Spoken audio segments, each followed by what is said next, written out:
Hello दोस्तों, Nobel bye JPG में आपका स्वागत है। यहाँ पर हम आपको दिलचस्प नोबल से आधारित कहानियाँ पेश है। हर कहानी में जीवन, प्रेम, संघर्ष और जीवन की अनोखी कहानी होती है। यदि आपको हमारी कहानी पसंद आती है तो कृपया हमारे चैनल को सब्सक्राइब करें और लाइक करना न भूलें। आपका समर्थन हमें और बेहतर बनाने में मदद करता है। अध्याय 101 दुर्भावना का आगमन। मुझे सच में नहीं पता कि चू फैंग को इतनी अच्छी किस्मत कहाँ से मिली। उसे वास्तव में लेडी सूरो से संबंध थे। वह लेडी सूरो से गुप्त रूप से मदद पाने में सक्षम था, लेकिन उसने मुझे चू फैंग को ये बताने भी नहीं दिया कि वह मदद कर रही है। उस अधिकारी के चेहरे पर प्रशंसा की भावना उमड़ पड़ी जब उसने सूरो के मधुर, सुंदर चेहरे, बेहतरीन फिगर, दूसरों से बढ़कर प्रतिभा और उसकी चौंकाने वाली पृष्ठभूमि के बारे में सोचा। वह वास्तव में एक देवी थी जिसके साथ अनगिनत लोग संबंध बनाना चाहते थे। वे दोनों एजियो ड्रैगन स्कूल में थे, इसलिए संबंध होना सामान्य बात है। हालांकि चू फैंग युवा है, लेकिन उसका अडिग रवैया आम लोगों में नहीं देखा जाता। कमोबेश वह व्यक्ति एक प्रतिभाशाली व्यक्ति है, चेन हुई ने समझाया। भले ही वह प्रतिभाशाली हो, लेकिन वह बहुत छोटा है। मैंने पहले उसकी आभा की जांच की थी और उसके पास केवल आत्मा क्षेत्र के 7वें स्तर की साधना थी। यदि उसे नई उत्कृष्टता सभा में वह स्थान दिया जाता है, तो वह निश्चित रूप से हमारे स्वर्ण बैंगनी शहर को पीछे छोड़ देगा। अधिकारी ने दुखी होकर कहा, तुमने लेडी सूरो के सामने ये शब्द क्यों नहीं कहे? तुमने खुद भी कमांडिंग बैज देखा है और वह वास्तव में शहर के राजा की बेटी है। क्या मैं चू फैंग को सभा में जगह न देने की हिम्मत कर सकता हूँ, जबकि उसने मुझसे ऐसा करने के लिए कहा था? चेन हुई थोड़ा नाराज थी। महामहिम, मुझे बस यही लगता है कि महिला सूरो ने चू फैंग को एक स्थान देने के लिए कहा था, क्योंकि वह शायद हमारे स्वर्ण बैंगनी शहर को प्रथम स्थान दिलाने में मदद कर सकता था और हमारे माथे पर लगी आग को बुझा सकता था। मुझे लगता है कि महिला सूरो ने चू फैंग को ज्यादा आंका था। आखिरकार नई उत्कृष्टता सभा में हर जगह के शहरों से सभी तरह के उत्कृष्ट लोग बादलों की तरह एक साथ इकट्ठा होते हैं। चू फैंग की साधना के साथ वह बस बहुत कमजोर है। प्रथम स्थान पाने की बात तो दूर, वह तो सबसे निचले पायदान पर भी होगा। मैंने भी उस समस्या के बारे में सोचा है और शायद लेडी सूरो मुझे इस नई उत्कृष्टता सभा को गंभीरता से लेने की याद दिला रही हैं। मैंने अफवाहें सुनी हैं कि इस साल की नई उत्कृष्टता सभा बहुत खास होगी। जो शहर पहले स्थान पर आएगा उसे करों से छूट मिलेगी। हालांकि वे केवल अफवाहें थीं, लेकिन महिला सूरो ने जो कहा उससे लगता है कि शायद ये सच हो। चेन हुई सोच में डूब गई। महामहिम, आप यह उम्मीद चू फैंग पर नहीं छोड़ रहे हैं? अधिकारी थोड़ा चिंतित था। बिल्कुल नहीं। हालांकि चू फैंग एक प्रतिभाशाली व्यक्ति है, लेकिन यह वैसा ही है जैसा आपने कहा। वर्तमान में उसकी ताकत अभी भी बहुत कम है। अगर हमें इस साल असेंबली में पहला स्थान प्राप्त करना है, तो ऐसा लगता है कि वांशी को वापस बुलाने का समय आ गया है। चेन हुई की निगाहों में लालसा का एक स्पर्श था। बड़ी चूक, वह वाकई एक दुर्लभ प्रतिभा है और वह पहले से ही लिंग्यून स्कूल में एक मुख्य शिष्य है। अगर वह वापस आ सकती है, तो वह निश्चित रूप से इस नई उत्कृष्टता सभा में प्रथम स्थान प्राप्त कर सकती है। लेकिन बात बस इतनी सी है। बड़ी मिस उस साल बहुत उदास होकर चली गई थी। वह पहले कभी न्यू एक्सीलेंस असेंबली में नहीं गई थी, तो क्या वह इस साल वापस आएगी? वह अधिकारी थोड़ा चिंतित था। आज का दिन अतीत से अलग है। जब तक वह मुझे, अपने पिता को, मुश्किल में डूबते हुए नहीं देख सकती और उसे अनदेखा नहीं कर सकती, वह निश्चित रूप से वापस लौटेगी। उस बिंदु पर बोलते हुए चेन हुई अपनी आंखें बंद करने से खुद को रोक नहीं सका और उस वर्ष हुई पिछली घटनाएं उसके मस्तिष्क में गूंजने लगी। एक ही दिन के समय में चू फैंग ने कई शक्तियों का नेतृत्व किया और पर्वतीय क्षेत्र में अपने पूर्व दुश्मनों को धूल चटा दी। वह न केवल छिपी हुई बीमारियों को दूर कर रहा था, बल्कि यह उसकी ताकत का प्रदर्शन भी था। इससे सभी को पता चल गया कि अगर उन्होंने चू परिवार का विरोध किया तो क्या होगा। उन बातों के बाद पहाड़ के इलाके में हर किसी की नज़र चू फैंग पर बिल्कुल नहीं थी। न केवल उसकी प्रतिभा प्रभावशाली थी, बल्कि उसके तरीके भी साधारण नहीं थे। इससे लोग उसकी प्रशंसा भी करते थे और उससे डरते भी थे। अगर वह अपनी उम्र में ये सब कर सकता है, तो उसकी भविष्य की उपलब्धियां अथाह होंगी। सब कुछ संभालने के बाद चू परिवार ने लीनिंग माउंटेन टाउन का पुनर्निर्माण शुरू कर दिया। चू फैंग एजियो ड्रैगन स्कूल में वापस नहीं लौटा, बल्कि उसने कुछ दिनों में होने वाली नई उत्कृष्टता सभा की तैयारी की। 5000 आध्यात्मिक मोती। चू फैंग के लिए इसमें अनंत आकर्षण था, खासकर जब उसे 1 साल बाद की लड़ाई के बारे में याद आया और समय वर्तमान में उल्टी गिनती कर रहा था, तो उसकी ताकत की इच्छा और भी मजबूत हो गई। उसे 1 साल बाद जीतना होगा, इसलिए उसे 1 साल के भीतर मजबूत बनना होगा। भले ही वह गहन क्षेत्र तक न पहुंच पाए, लेकिन उसे गहन क्षेत्र में रहने वालों को हराने में सक्षम होना चाहिए। हालांकि वर्तमान में वह केवल आत्मा के दायरे में था, वह मूल क्षेत्र में भी नहीं था और जिन चुनौतियों का वह सामना करने जा रहा था वे बहुत ही गंभीर होने वाली थी। लेकिन चू फैंग ने इसे एक परीक्षा के रूप में लिया, इसे प्रेरणा के रूप में लिया। उसने 1 साल कहने की हिम्मत इसलिए की क्योंकि उसे थोड़ी निश्चितता थी।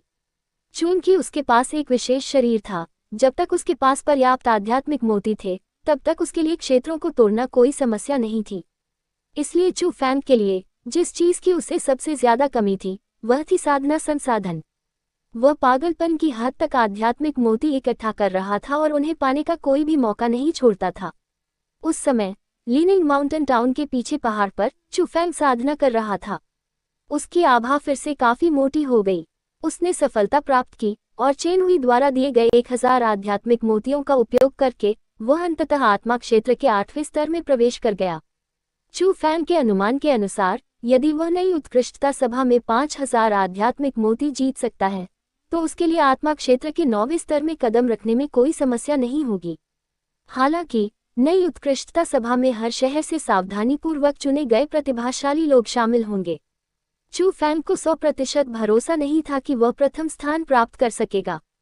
यद्यपि एजियो ड्रैगन स्कूल में 18 वर्ष से कम आयु के लोगों में चू फैंग को अभी भी उत्कृष्ट शिष्यों में से एक माना जाता था, उसके पास ये पुष्टि करने का कोई तरीका नहीं था कि वह वर्मिलियन बर्ड सिटी के नियंत्रण वाले क्षेत्र में सबसे मजबूत था।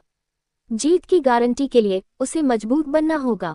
इसलिए चू फैंग वर्तमान में 100 परिवर्तनों के धनुष में प्रशिक्षण ले रहा था। उस समय चू फैंग के पास मजबूत बनने का यही एकमात्र तरीका था। हुश हुश हुश। चू फैंग के हाथों में एक सुनहरा भाला था। भाले के चारों ओर प्रकाश की किरणें घूम रही थी, मानो वह आसानी से काले लोहे को भी भेद सकती हो। ये चू फैंग द्वारा तीसरी थंडर स्टाइल से बनाए गए हथियारों से कहीं ज्यादा शक्तिशाली था। जब पाइक चू फैंग के हाथों में था तो वह बहुत ही अत्याचारी था। वह एक सांप की तरह था और जब वह हर जगह घूमता था तो उसमें बहुत ही भव्यता होती थी और वह बहुत ही जोरदार होता था। जब वह बाहर निकलता था तो हवा के झोंके से वह दूर से ही एक बड़े पेड़ में छेद कर सकता था। 100 परिवर्तनों का धनुष। 3 दिनों में चू फैंग ने इसे महारत हासिल कर ली। यही चू फैंग की डरावनी बात थी। जीनियस क्या होता है? चू फैंग वाकई जीनियस था। उसके सामने चाहे कितनी भी कठिन मार्शल स्किल क्यों न हो, वह उसे समझ सकता था। उसके पास कमी थी तो बस संसाधनों की।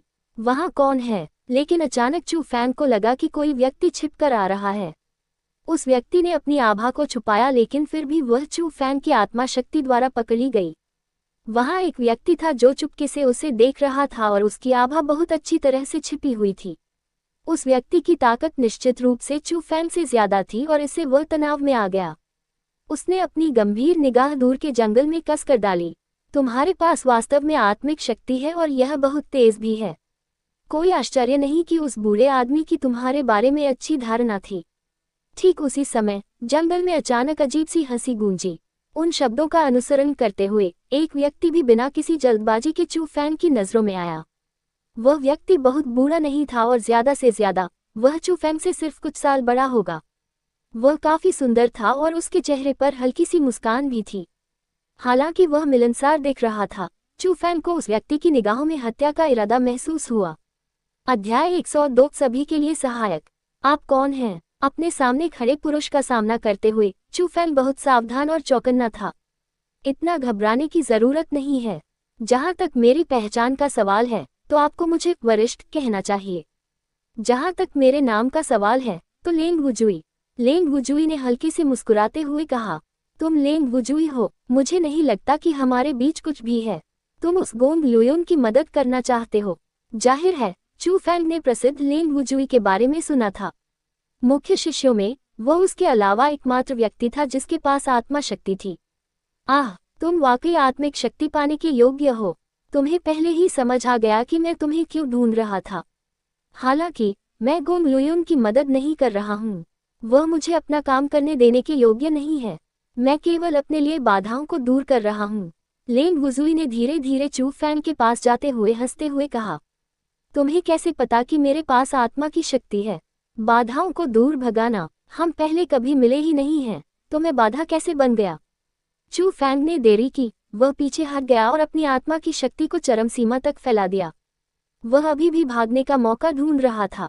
तुम्हें इसके बारे में जानने की जरूरत नहीं है। साथ ही मैं तुम्हें सलाह दूंगा कि भागने का ख्याल छोड़ दो। तुम मेरे सामने से नहीं भाग सकते। लेंग वुजुई आत्मविश्वास से भर गया। ऐसा नहीं हो सकता। ये देखकर कि उसके विचार समझ में आ गए हैं, चू फैंग ने अब और देरी करने की कोशिश नहीं की और उसी समय जब वह रहस्यमय तकनीक का संचालन कर रहा था, उसने शाही आकाश तकनीक का भी इस्तेमाल किया। आध्यात्मिक ऊर्जा उसके पैरों के नीचे से गुजरी और उसके पैरों के नीचे से तेज हवा उठी। एक फुफकार के साथ चू फैंग हवा की तरह उड़ गया और जंगल की गहराई की ओर भाग गया। आपके पास काफी विधियां हैं, लेकिन दुख की बात है कि आपकी साधना बहुत कम है। लेंग वुजुई ने ठंडे स्वर में मुस्कुराते हुए आगे कदम बढ़ाया और चू फैंग का पीछा करते हुए वह भी हवा की तरह हो गया। उसके पास ऐसी गति किसी विशेष शारीरिक मार्शल कौशल के कारण नहीं थी। वह पूरी तरह से अपनी साधना पर निर्भर था। एजियो ड्रैगन स्कूल में दूसरा प्रतिभाशाली व्यक्ति जो केवल 19 वर्ष का था, उसके पास मूल क्षेत्र के 9वें स्तर की साधना थी। एक और कदम के साथ वह गहन क्षेत्र में प्रवेश कर सकता था और गोंगलुयुन के बराबर हो सकता था। यह आदमी अप्रत्याशित रूप से शक्तिशाली है। चू फैंग ने पहले ही इंपीरियल स्काई तकनीक का चरम पर उपयोग किया था, फिर भी वह लेंग वुजुई से छुटकारा नहीं पा सका। इसके अलावा वह तेजी से उसके करीब पहुंच रहा था। मूल क्षेत्र के 9वें स्तर के दबाव ने उसकी गति को दबाना शुरू कर दिया। छोड़ दो। तुम्हारी वर्तमान साधना के साथ, चाहे तुम्हारी प्रतिभा कितनी भी बेहतर क्यों न हो, तुम मेरे हाथों से बच नहीं पाओगे। लेंग वुजुई ने अपनी उंगली से चू फैंग की ओर इशारा किया और प्रकाश की एक किरण फूट पड़ी। शक्ति बहुत शक्तिशाली थी और पलक झपकते ही उसने कई विशाल पेड़ों में छेद कर दिया और चू फैंग की स्थिति को लॉक कर दिया। मुझे मारना चाहते हो? यह इतना आसान नहीं होगा। चू फैंग ने अपने दांत पीस लिए और उसके कदम बदल गए। सफेद रंग की हवा तुरंत गायब हो गई और उसकी जगह बिजली चमकने लगी। बिजली चू फैंग की 3 थंडर शैलियों से स्पष्ट रूप से अलग थी। ये गहरे नीले रंग का था और उसकी गति बहुत तेज हो गई थी। ये चू फैंग के पैरों के चारों ओर कई छोटे बिजली के सांपों की तरह था और इसने उसके पैरों की तलवों को जमीन से अलग कर दिया। फुसफुसाहट अचानक चू फैंग के पैरों की नोक जमीन पर लगी और पलक झपकते ही वह 1 दर्जन मीटर दूर दिखाई दिया। हर कदम ऐसा ही था और उसकी गति अविश्वसनीय रूप से तेज थी। न केवल वह लेंग वुजुई के हमले को चकमा देने में सफल रहा, बल्कि उसने उस भयानक गति का उपयोग करके तेजी से दूर भागने की कोशिश की और उसने लेंग वुजुई को पीछे छोड़ दिया। क्या रहस्यमय तकनीक है! यह मेरे एजियो ड्रैगन स्कूल का कोई मार्शल कौशल नहीं है। इस लड़के को ये कहाँ से मिला? लेंग वुजुई की नज़र चमक उठी और उसने अप्रत्याशितता व्यक्त की। इसके बाद उसके कदम बदल गए और वह अजीबोगरीब कदमों से चलने लगा।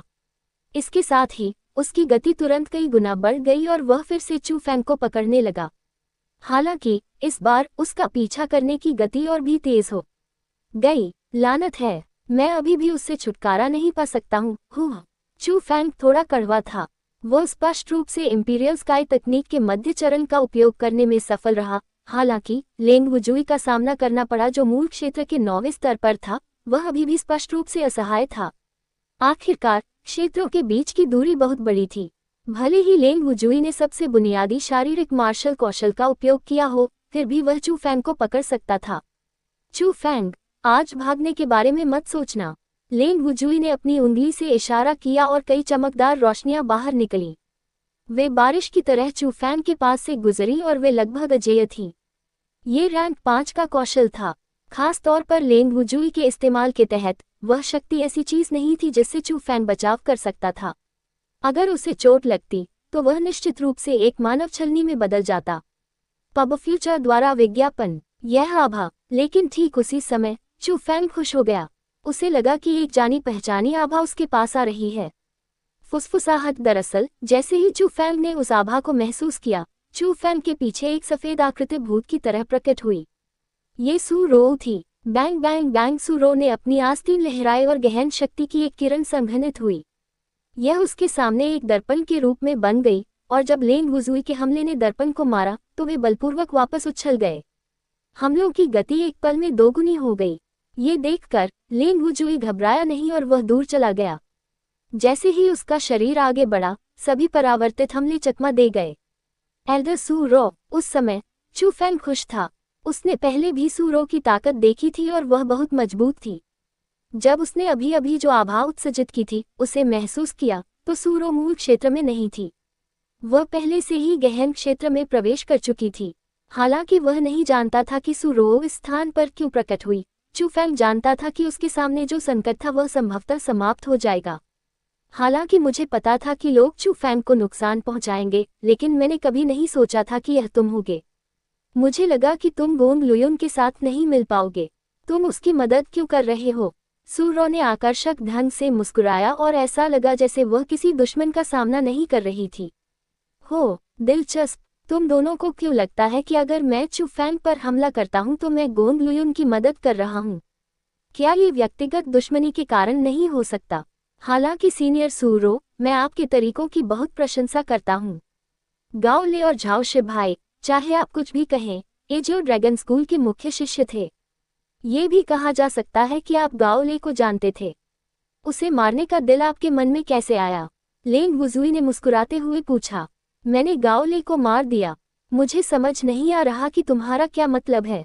ये शब्द सुनकर सू रो के हाव भाव बदल गए और उसके चेहरे पर उलझन छा गई। ओह, तुम्हारा अभिनय बहुत अच्छा है और तुम बहुत क्रूर हो। ऐसा लगता है कि तुम्हें अकेला नहीं छोड़ा जा सकता। लेंग वुजुई के मुंह के कोने पर एक गहरी और ठंडी मुस्कान उभर आई। तुम्हारी आवाज बहुत अच्छी है। तुम मूल क्षेत्र के मात्र 9वें स्तर पर मुझसे इस तरह बात करने की हिम्मत कर रहे हो। हालांकि मुझे नहीं पता कि आपको चू फैंग पर हमला करने की क्या जरूरत है। एक ही स्कूल से शिष्य होने के नाते आप जूनियर्स के साथ इस तरह की हरकतें करने की हिम्मत करते हैं। एजियो ड्रैगन स्कूल के एक बुजुर्ग के रूप में मुझे आपको सबक सिखाना चाहिए। सू रो का चेहरा ठंडा हो गया और जैसे ही उसने कहा, वह भी हमला करने जा रही थी। लेकिन ठीक उसी समय पहाड़ी जंगल में एक असीम दबाव छा गया। उसी समय एक वृद्ध आवाज गूंजी। यदि आप सुई एर को सबक सिखाना चाहते हैं तो आपको पहले मुझसे होकर गुजरना होगा। अध्याय 103 आत्मा गठन। असीम दबाव ने उन्हें घेर लिया और आसमान छूते पेड़ भी हिलने लगे। उनके पैरों के नीचे के फूल और घास हर जगह उड़ गए और अब वह इलाका शांत नहीं रहा। गहन क्षेत्र। चू फैंग और सू रो और भी हैरान हो गए। उन्हें आभा से लगा कि वह गहन क्षेत्र का विशेषज्ञ है। आभा सू रो से भी ज्यादा मजबूत थी। दबाव के घेरे में एक बूढ़ा आदमी बिना किसी जल्दबाजी के जंगल से बाहर आया और लेंग वुजुई के पास पहुंचा। बूढ़े आदमी ने काले कपड़े पहने हुए थे और उसकी लंबाई 5 फीट भी नहीं थी। उसकी शक्ल सूरत कुछ खास नहीं लग रही थी, लेकिन झुर्रियों से भरे उसके बूढ़े चेहरे पर उग्रता की लहरें निकल रही थी। बूढ़ा आदमी काफी बूढ़ा था। चलते समय वह कांपता और लड़खड़ाता था, मानो किसी भी क्षण गिरकर मर जाएगा। ऐसा लग रहा था कि उसका जीवन अंतिम चरण में पहुंच गया है। लेकिन चू फैंग और सू रो ने उसे कमतर आंकने की हिम्मत नहीं की, क्योंकि जो आभा उन्हें घेरे हुए थी वह वास्तव में उस बूढ़े आदमी से आई थी। पूर्वज। उस व्यक्ति को देखकर लेंग वुजुई ने सम्मानपूर्वक उसका अभिवादन किया। लेंग परिवार के पूर्वज, मैंने कभी नहीं सोचा था कि आप भी बाहर आएंगे। ऐसा लगता है कि आपका लेंग परिवार वास्तव में चू फैंग की देखभाल करने के लिए दृढ़ है। मैं बस ये जानना चाहता हूं कि चू फैंग ने आपको किस तरह से इतना नाराज कर दिया कि उसे मरना ही पड़ेगा। सू रो उस लेंग पूर्वज को जानती थी। जुई एर मेरे लेंग परिवार की आशा है। जो लोग उसके रास्ते में बाधा डालते हैं उन्हें मेरा लेंग परिवार हर कीमत पर हटा देगा। भले ही लेडी सू रो की एक विशेष पहचान हो, लेकिन मेरा लेंग परिवार कोई दया नहीं करेगा। लेंग पूर्वज मंद मंद मुस्कुराए, लेकिन उनकी मुस्कान बेहद डरावनी थी। तुम्हारा मतलब यह है कि तुम मुझे भी मिटा दोगे, सू रो? सू रो ने ठंडे स्वर में पूछा। लेडी सू रो, जब आपको पहले से ही जवाब पता है तो आप क्यों पूछ रही हैं? लेंग पूर्वज के चेहरे पर एक बहुत ही भयावह मुस्कान थी।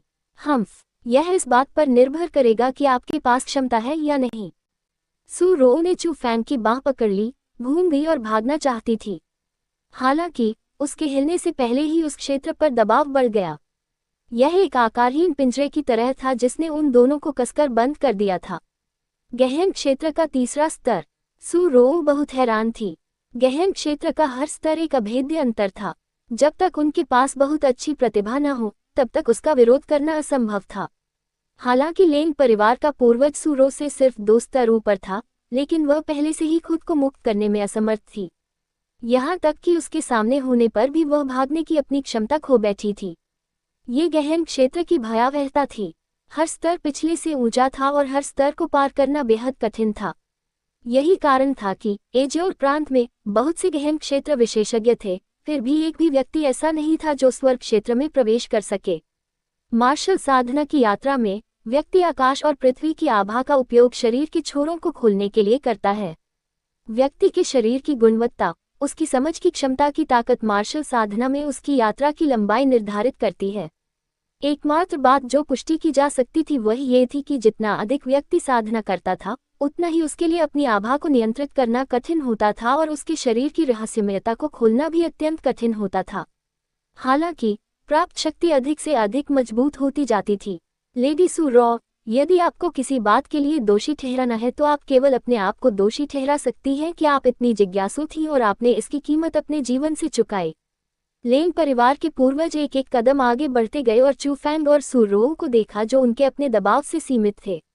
उनके चेहरे पर मुस्कान और भी चौड़ी होती गई, जैसे कि वह अपनी हथेली में 2 चींटियों को देख रहे हों। ऐसा लग रहा था जैसे कि अपनी उंगली के हल्के से मूवमेंट से वह उन दोनों को आसानी से कुचलकर मार सकते हैं। बूढ़े आदमी लेंग, अगर तुमने मुझ पर हमला करने की हिम्मत की और मेरे पिता को इसके बारे में पता चला तो वह तुम्हारे लेंग परिवार को खत्म कर देंगे। ये देखकर सू रॉ भी घबरा गई। बूढ़े आदमी की ताकत कोई छोटी बात नहीं थी और उसके पास वास्तव में विरोध करने की कोई क्षमता नहीं थी। चू फैंग के पास संघर्ष करने की क्षमता भी नहीं थी। वह पूर्वज लेंग बहुत शक्तिशाली था। अगर सू रो अपनी आभा का इस्तेमाल चू फैंग की रक्षा के लिए नहीं करती तो लेंग पूर्वज का दबाव ही चू फैंग का दम घोंटने के लिए काफी होता। आपको ऐसा कहने की कोई जरूरत नहीं है। मुझे पता है कि अगर आपके पिता को इस बारे में पता चल गया तो मेरे लेंग परिवार की क्या स्थिति होगी। दुख की बात है कि उन्हें कभी पता नहीं चलेगा कि आपको मैंने मारा है। लेंग परिवार के पूर्वज ने धीरे से अपनी हथेली उठाए और गहन शक्ति द्वारा अभिसरित एक भयानक ऊर्जा उसकी हथेली के भीतर इकट्ठा हो रही थी। तुम्हें कैसे पता कि सू रो के पिता को इस बारे में पता नहीं चलेगा? लेकिन ठीक उसी समय जंगल में एक और आवाज गूंजी। वह आवाज बहुत ही अजीब थी क्योंकि वह एक जगह से नहीं आई थी, वह हर जगह से आई थी। वह इतनी तेज नहीं थी, फिर भी उसने किसी की भी आत्मा को झकझोर दिया, जैसे कि वह आवाज उनके अपने दिल से आ रही हो। कौन? उस आवाज ने लेंग परिवार के पूर्वज और लेंग वुजुई को पूरी तरह से भयभीत कर दिया। उस आवाज को सुनकर ही वे बता सकते थे कि बूढ़ा आदमी एक साधना विशेषज्ञ था। पब फ्यूचर द्वारा विज्ञापन। हम यह महसूस करते हुए कि कुछ गड़बड़ है, लेंग वुजुई ने जल्दी से अपनी आत्मिक शक्ति फैलाई और उस व्यक्ति की दिशा का पता लगाना चाहा। हालांकि जैसे ही उसने अपनी आत्मा शक्ति का इस्तेमाल किया, वह दर्द से चिल्लाया। उसने अपने मस्तिष्क को अपने दोनों हाथों से जकड़ लिया और एक झटके के साथ वह घुटनों के बल बैठ गया। ज़ुई, क्या हुआ? विचित्र दृश्य देखकर पूर्वज डर गया। उसने अपना शरीर आगे फेंका और वह लेंग वुजुई को सहारा देने के लिए उसके पास पहुंचा। उस समय लेंग वुजुई का चेहरा पीला पड़ गया था। उसकी दोनों आंखें चौड़ी होने से एकदम गोल हो गई थीं और उसकी आंखों में भय भरा हुआ था। अपने कांपते होठों से उसने धीमी आवाज में कहा, यह एक विश्व प्रेतवादी है क्या? ये शब्द सुनकर पूर्वज लेंग के चेहरे पर बहुत ज्यादा बदलाव आया। विश्व प्रेतात्मावादी? वह एक असाधारण चरित्र था। वह यहाँ क्यों आया? पूर्वज, भागो! लेकिन ठीक उसी समय लेंग वुजुई को अचानक एक व्यक्ति का ख्याल आया और वह जल्दी से जोर से चिल्लाया। लेंग वुजुई के भयभीत चेहरे को देखकर लेंग के पूर्वज ने बिना कुछ सोचे समझे उसे पकड़ लिया और भागना चाहा। तारांकन टकराना। लेकिन जैसे ही वह 2 कदम दूर भागा, वह दर्द से चिल्लाया और वापस उछल पड़ा। ऐसा लगा जैसे वह दीवार से टकरा गया हो। बस ठीक उसी समय चू फैंग और अन्य लोगों ने भी आश्चर्य से पाया कि जिस क्षेत्र में पूर्वज टकराए थे, वहां वास्तव में एक आधी पारदर्शी दीवार थी। दीवार फैल रही थी और इसने जल्दी से लेंग परिवार के 2 सदस्यों को अंदर बंद कर दिया। पूर्वज लेंग खड़े हुए, अपना हाथ मुट्ठी में बांधा और उसे अर्ध पारदर्शी दीवार की ओर फेंक दिया। उस मूके में काफी ताकत थी। उसमें न केवल सघन गहन शक्ति थी, बल्कि यह एक युद्ध कौशल भी था। हालांकि जब उस हमले ने दीवार को छुआ जो बर्फ की तरह पतली और कमजोर लग रही थी, तो उसने केवल एक बड़ा धमाका किया और दीवार को जरा भी हिलाया नहीं। एक भी दरार नहीं आई। अपनी मुट्ठी को पीछे देखते हुए खून बहने लगा और वह काफी घायल हो गया। क्या बात है, लेंग परिवार के पूर्वज घबरा गए। आधी पारदर्शी दीवार ने उन दोनों को हर दिशा में बंद कर दिया था, चाहे वह उनके सिर के ऊपर हो या उनके पैरों के नीचे। ये दीवार अब पीछे की ओर खिसक रही थी और अगर ऐसा ही चलता रहा तो वे दोनों जिंदा ही दब जाएंगे। ये सोचते हुए लेंग परिवार के पूर्वज ने और भी अधिक शक्तिशाली युद्ध कौशल का प्रदर्शन किया और उस रहस्यमयी दीवार पर प्रहार करते रहे। उस शक्तिशाली शक्ति ने लगातार जमीन को हिलाकर रख दिया और चू फैंग के पैरों के नीचे दरारें भी दिखाई देने लगीं। बाहरी दुनिया को परेशान करने वाले हमलों से रहस्यमयी दीवार हिल भी नहीं पाई। यहाँ तक कि दीवार के पीछे हटने की गति में भी कोई बदलाव नहीं आया। लेंग परिवार के पूर्वज ने हर संभव कोशिश करके विरोध किया, लेकिन लेंग वुजुई का चेहरा पीला पड़ गया और वह वहीं चुपचाप खड़ा रहा। उसका शरीर कांपने लगा और उसने कहा, पूर्वज, यह एक आत्मा संरचना है। अध्याय 104 परीक्षण, आत्मा गठन। जब लेंग वुजुई के शब्द सामने आए तो न केवल लेंग पूर्वज बल्कि चू फैंग भी हैरान रह गए। स्पिरिट फॉर्मेशन विश्व प्रेतवादियों की पद्धति थी। अगर उनकी निगाहों के सामने की अजीब दीवार वास्तव में स्पिरिट फॉर्मेशन थी तो इसका मतलब ये भी था कि उस समय एक विश्व प्रेतवादी उनकी मदद कर रहा था। पफ अचानक लेंग वुजुई जमीन पर घुटनों के बल बैठ गया और बार बार अपने माथे से जमीन पर मारना शुरू कर दिया। उसने जोर से प्रहार करते हुए विनती की, गुरुजी, मैं जानता हूं कि मैंने गलत किया है। कृपया मुझे एक और मौका दीजिए और ऐसा दोबारा नहीं होगा। लेंग वुजुई की हरकतों से दूसरों को समझ नहीं आया कि क्या करें और ठीक उसी क्षण वह बुरी आवाज एक बार फिर गूंजी। तुम्हें साफ पता था कि तुम्हें ऐसा नहीं करना चाहिए था, फिर भी तुमने ऐसा किया। तुम मेरी नज़र में कुछ नहीं कर रहे हो। एक व्यक्ति भूत की तरह आत्मा संरचना के बाहर दिखाई दिया। उसने कोई आवाज नहीं की और ऐसा लग रहा था जैसे वह बिना किसी को पता लगे वहीं खड़ा था। उस व्यक्ति को देखने के बाद चू फैंग और अन्य लोग हैरान रह गए, क्योंकि चाहे वह चू फैंग हो या सूरो या फिर लेंग वुजुई, वे सभी उसे पहचान गए। एक सफेद रंग का लंबा लबादा जो प्रतीकों से भरा हुआ था और जिसने पूरे शरीर को ढक रखा था, सिर्फ छिपी हुई आंखों की जोड़ी ही दिखाई दे रही थी। वही जो ड्रैगन स्कूल के अतिथि बुजुर्ग जुगे लियुन थे। पब फ्यूचर द्वारा विज्ञापन, बड़े झूगे, सू रो ने पहले बोला। क्या वह एल्डर झूगे है? चू फैंग अपने दिल में दंग रह गया, क्योंकि उसने पहले ही उस व्यक्ति को पहचान लिया था।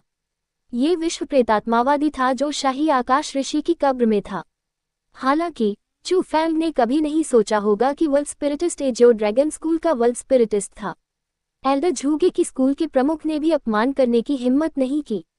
गुरुजी, मैं सचमुच जानता हूं कि मैंने गलत किया है। कृपया मुझे एक और मौका दीजिए। लेंग वुजुई अभी भी विनती करता रहा। उसका चेहरा डर से भरा हुआ था और उसके माथे पर पहले से ही सभी दस्तकों से खून बह रहा था। वह उस बूढ़े आदमी को अच्छी तरह से समझता था। चीजों से निपटने के उसके तरीके उससे कई गुना ज्यादा निर्दयी थे। मैंने तुम्हें पहले ही एक मौका दिया था, लेकिन तुमने उसे नहीं अपनाया। अगर तुमने वही किया होता जो मैंने तुम्हें करने को कहा था, तो आज मैं तुम्हें आधिकारिक रूप से अपना शिष्य बना लेता और आत्मा निर्माण तकनीक तुम्हें सौंप देता। लेकिन दुर्भाग्य से अंत में तुम मेरी परीक्षा में उत्तीर्ण नहीं हो सके और तुमने उस रास्ते पर चलना चुना जिस पर मैं नहीं चाहता था कि तुम चलो। वास्तव में मैंने तुम्हें पहले ही पर्याप्त चेतावनी दे दी थी और चू फैंग पर हमला न करने के लिए कहा था। हालांकि तुम बहुत धीमे थे। मेरे प्रकट होने से पहले तुम अभी भी नहीं जानते थे कि जो व्यक्ति चू फैंग की रक्षा कर रहा था वह मैं ही था। उस बिंदु पर बोलते हुए जुगे ने अपना हाथ थोड़ा ऊपर उठाया। लेंग वुजुई को बंद करने वाला स्पिरिट फॉर्मेशन और भी तेजी से पीछे हटने लगा। उस स्थिति का सामना करते हुए लेंग परिवार के पूर्वज ने हमला करने के लिए अपनी पूरी ताकत लगा दी, लेकिन कोई नुकसान नहीं हुआ। ये देखकर कि झूगे किसी भी हालत में अपनी जान लेने जा रहा है, लेंग वुजुई ने भीख नहीं मांगी। वह खड़ा हुआ, झूगे की ओर इशारा किया और जोर से गाली देना शुरू कर दिया।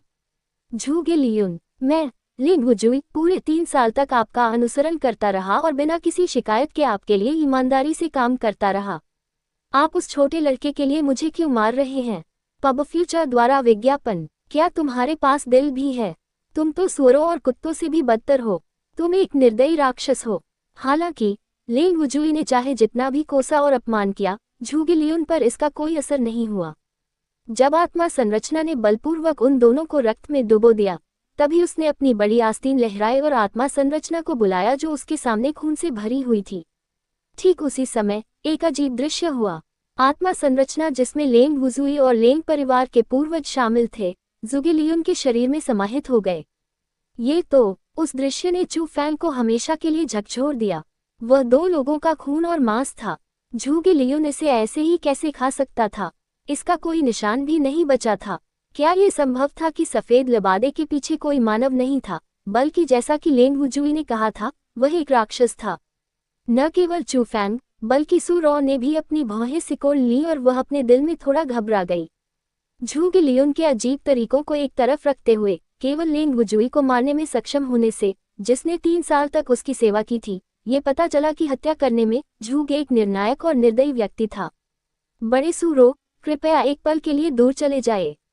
मुझे कुछ कहना है जो मैं चू फैंग से अकेले में कहना चाहता हूँ।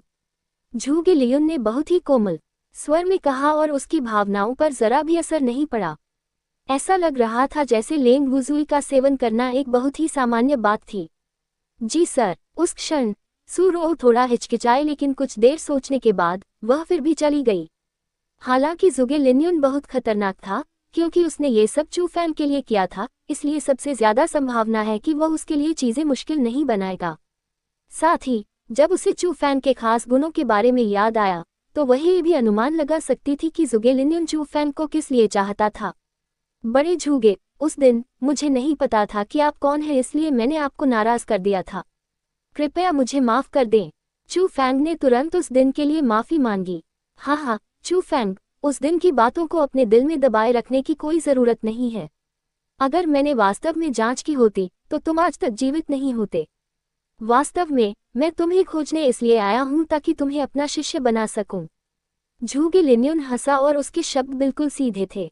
क्या ये सच है? उस पल चू फैंग ने आश्चर्य से अपना मुंह चौड़ा कर लिया और उसे लगा कि इस पर विश्वास करना बेहद मुश्किल है। विश्व अध्यात्मवादी। चू फैंग समझ गया कि वे ऐसे लोगों का समूह थे जो विशेष क्षमताओं को प्राप्त थे। उदाहरण के लिए, स्पिरिट फॉर्मेशन तकनीक को सबसे मजबूत बचाव विधि कहा जाता था। जब उसने व्यक्तिगत रूप से स्पिरिट फॉर्मेशन की शक्ति देखी, तो वह ऐसी विधियों का और भी अधिक उपयोग करने में सक्षम होना चाहता था। सबसे महत्वपूर्ण बात यह थी कि विश्व अध्यात्मवादियों को हर जगह सत्ता द्वारा बहुत सम्मान दिया जाता था और उन्हें उच्च कीमतों पर आमंत्रित किया जाता था। जब तक वह विश्व अध्यात्मवादी बन गया, इसका ये भी मतलब था कि चू फैंग को संसाधनों की खेती के बारे में चिंता करने की जरूरत नहीं थी। उसकी आंखों के सामने ये विश्व अध्यात्मवादी उसे शिष्य के रूप में स्वीकार करने जा रहा था। सौभाग्य इतना अचानक आया और इसने वास्तव में चू फैंग को महसूस कराया कि पाए आसमान से गिर गई और वह खुद को भ्रमित कर रहा था। अभी इतना खुश मत हो। मेरा शिष्य बनने के लिए, झूगे लियुन, तुम्हें मेरी परीक्षा पास करनी होगी। झूगे लियुन ने हंसते हुए कहा, गुरु, चाहे कोई भी परीक्षा हो, मैं इसे स्वीकार करने के लिए तैयार हूँ। चू फैंग ने जमीन पर आधा घुटने टेके और दृढ़ता से अपने गुरु को अपना सम्मान दिया। इतने चतुर चू फैंग को देखकर झूगे लियुन ने संतोष से अपना सिर हिलाया। उसने अपने कॉस्मोस सेक से एक पुरानी किताब निकाली और चू फैंग को दे दी। यह आत्मा निर्माण तकनीक की साधना विधियां हैं। यदि आप आत्मा निर्माण शक्ति के प्रारंभिक चरण को समझ सकते हैं, तो मैं आपको अपना शिष्य स्वीकार करूंगा। धन्यवाद गुरुजी। ये देखकर चू फैंग खुश हुआ और जल्दी से पुरानी किताब ले ली। बहुत जल्दी खुश मत हो जाना। 1 महीने के भीतर, मेरे मार्गदर्शन के बिना, ये बहुत अच्छा होगा यदि तुम इसका 1/10 हिस्सा भी समझ सको। याद रखो, यदि 1 महीने के बाद भी तुम इसका 1/10 भाग नहीं समझ पाए तो न केवल मैं तुम्हें अपना शिष्य स्वीकार नहीं करूंगा, बल्कि तुम्हें मार भी डालूंगा। हाँ, ये शब्द कहने के बाद झूगे अजीब हंसी के बीच गायब हो गया। चू फैंग के दिल में ठंडक बढ़ गई, क्योंकि वह बता सकता था कि झूगे लियुन के शब्द ऐसे नहीं लग रहे थे जैसे वह मजाक कर रहा था। अध्याय 105 गोंड परिवार की पृष्ठभूमि। वर्तमान सू रॉ जंगल में अकेले टहल रही थी। वह थोड़ा भौहें सिकोड़ रही थी, जैसे कुछ सोच रही हो। चू फैंग ने झूगे लियुन का ध्यान आकर्षित किया, लेकिन उसे नहीं पता था कि यह अच्छी बात थी या बुरी बात। बड़े सू रॉ, मेरे पास कुछ है जो मैं आपसे चर्चा करना चाहता हूँ। लेकिन अचानक झूगे लियुन बिना कोई आवाज किए सू रॉ के सामने आ गया। उस समय सू रॉ अपने दिल में कमोबेश घबराई हुई थी। झूगे लियुन का सामना करते हुए वह कुछ हद तक डरी हुई थी।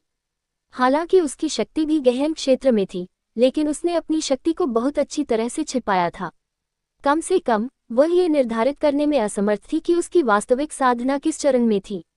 हालांकि एक निर्विवाद तथ्य यह था कि इस व्यक्ति की ताकत एजियो ड्रैगन स्कूल के 6 रक्षकों से भी ज्यादा थी। उसे सार्वजनिक रूप से एजियो ड्रैगन स्कूल में -2 विशेषज्ञ के रूप में मान्यता दी गई थी। बड़े झूगे, अगर आपके पास कुछ है तो कृपया आगे बढ़कर कहें। सूरो ने अपनी भावनाओं को नियंत्रित किया और सम्मानपूर्वक कहा, मैं यह नहीं जानना चाहता कि चू फैंग की मदद करके तुम्हारा क्या उद्देश्य है, लेकिन अब से तुम उसके पीछे नहीं चल सकते। मैं चाहता हूं कि वह खुद ही चुनौतियों का सामना करे और तभी वह और भी तेजी से बड़ा हो सकेगा। मुझे यकीन है कि तुम समझ गए होगे कि मेरा क्या मतलब है। झूगे लियुन ने गंभीरता से कहा और उसके लहजे में धमकी का भी एक निशान था। मैं समझ गया। सूरो ने किसी भी तरह से जवाब देने की हिम्मत नहीं की।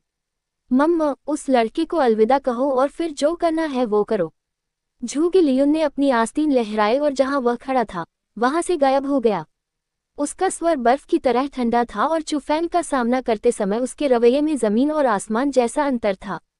सूरो ने झूगे लियुन का सामना करते हुए थोड़ा भौहें से कुनी, जिसने ऐसा व्यवहार किया और वह काफी गुस्से में थी।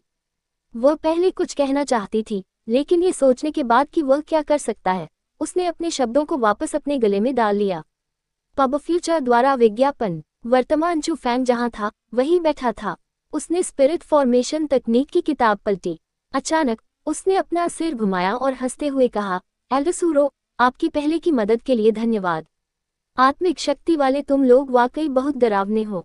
ये तो ऐसा है जैसे तुम्हारी पीठ के पीछे आंखें हैं। सूरो ने हजारों अलग अलग तरह की कृपा दिखाते हुए आकर्षक ढंग से मुस्कुराया और वह काफी आकर्षक भी थी। वह चू फैंग के सामने चली गई, हल्के से मुस्कुराए और बोली, लेकिन मुझे धन्यवाद देने की कोई जरूरत नहीं है। ये सू मेई ही थी जिसने मुझे आपकी देखभाल करने का जिम्मा सौंपा था। ऐसा कहने के बाद आप बहुत साहसी हैं। आपने गोंग युयुन को चुनौती देने और इस तरह की शर्त लगाने की हिम्मत भी की।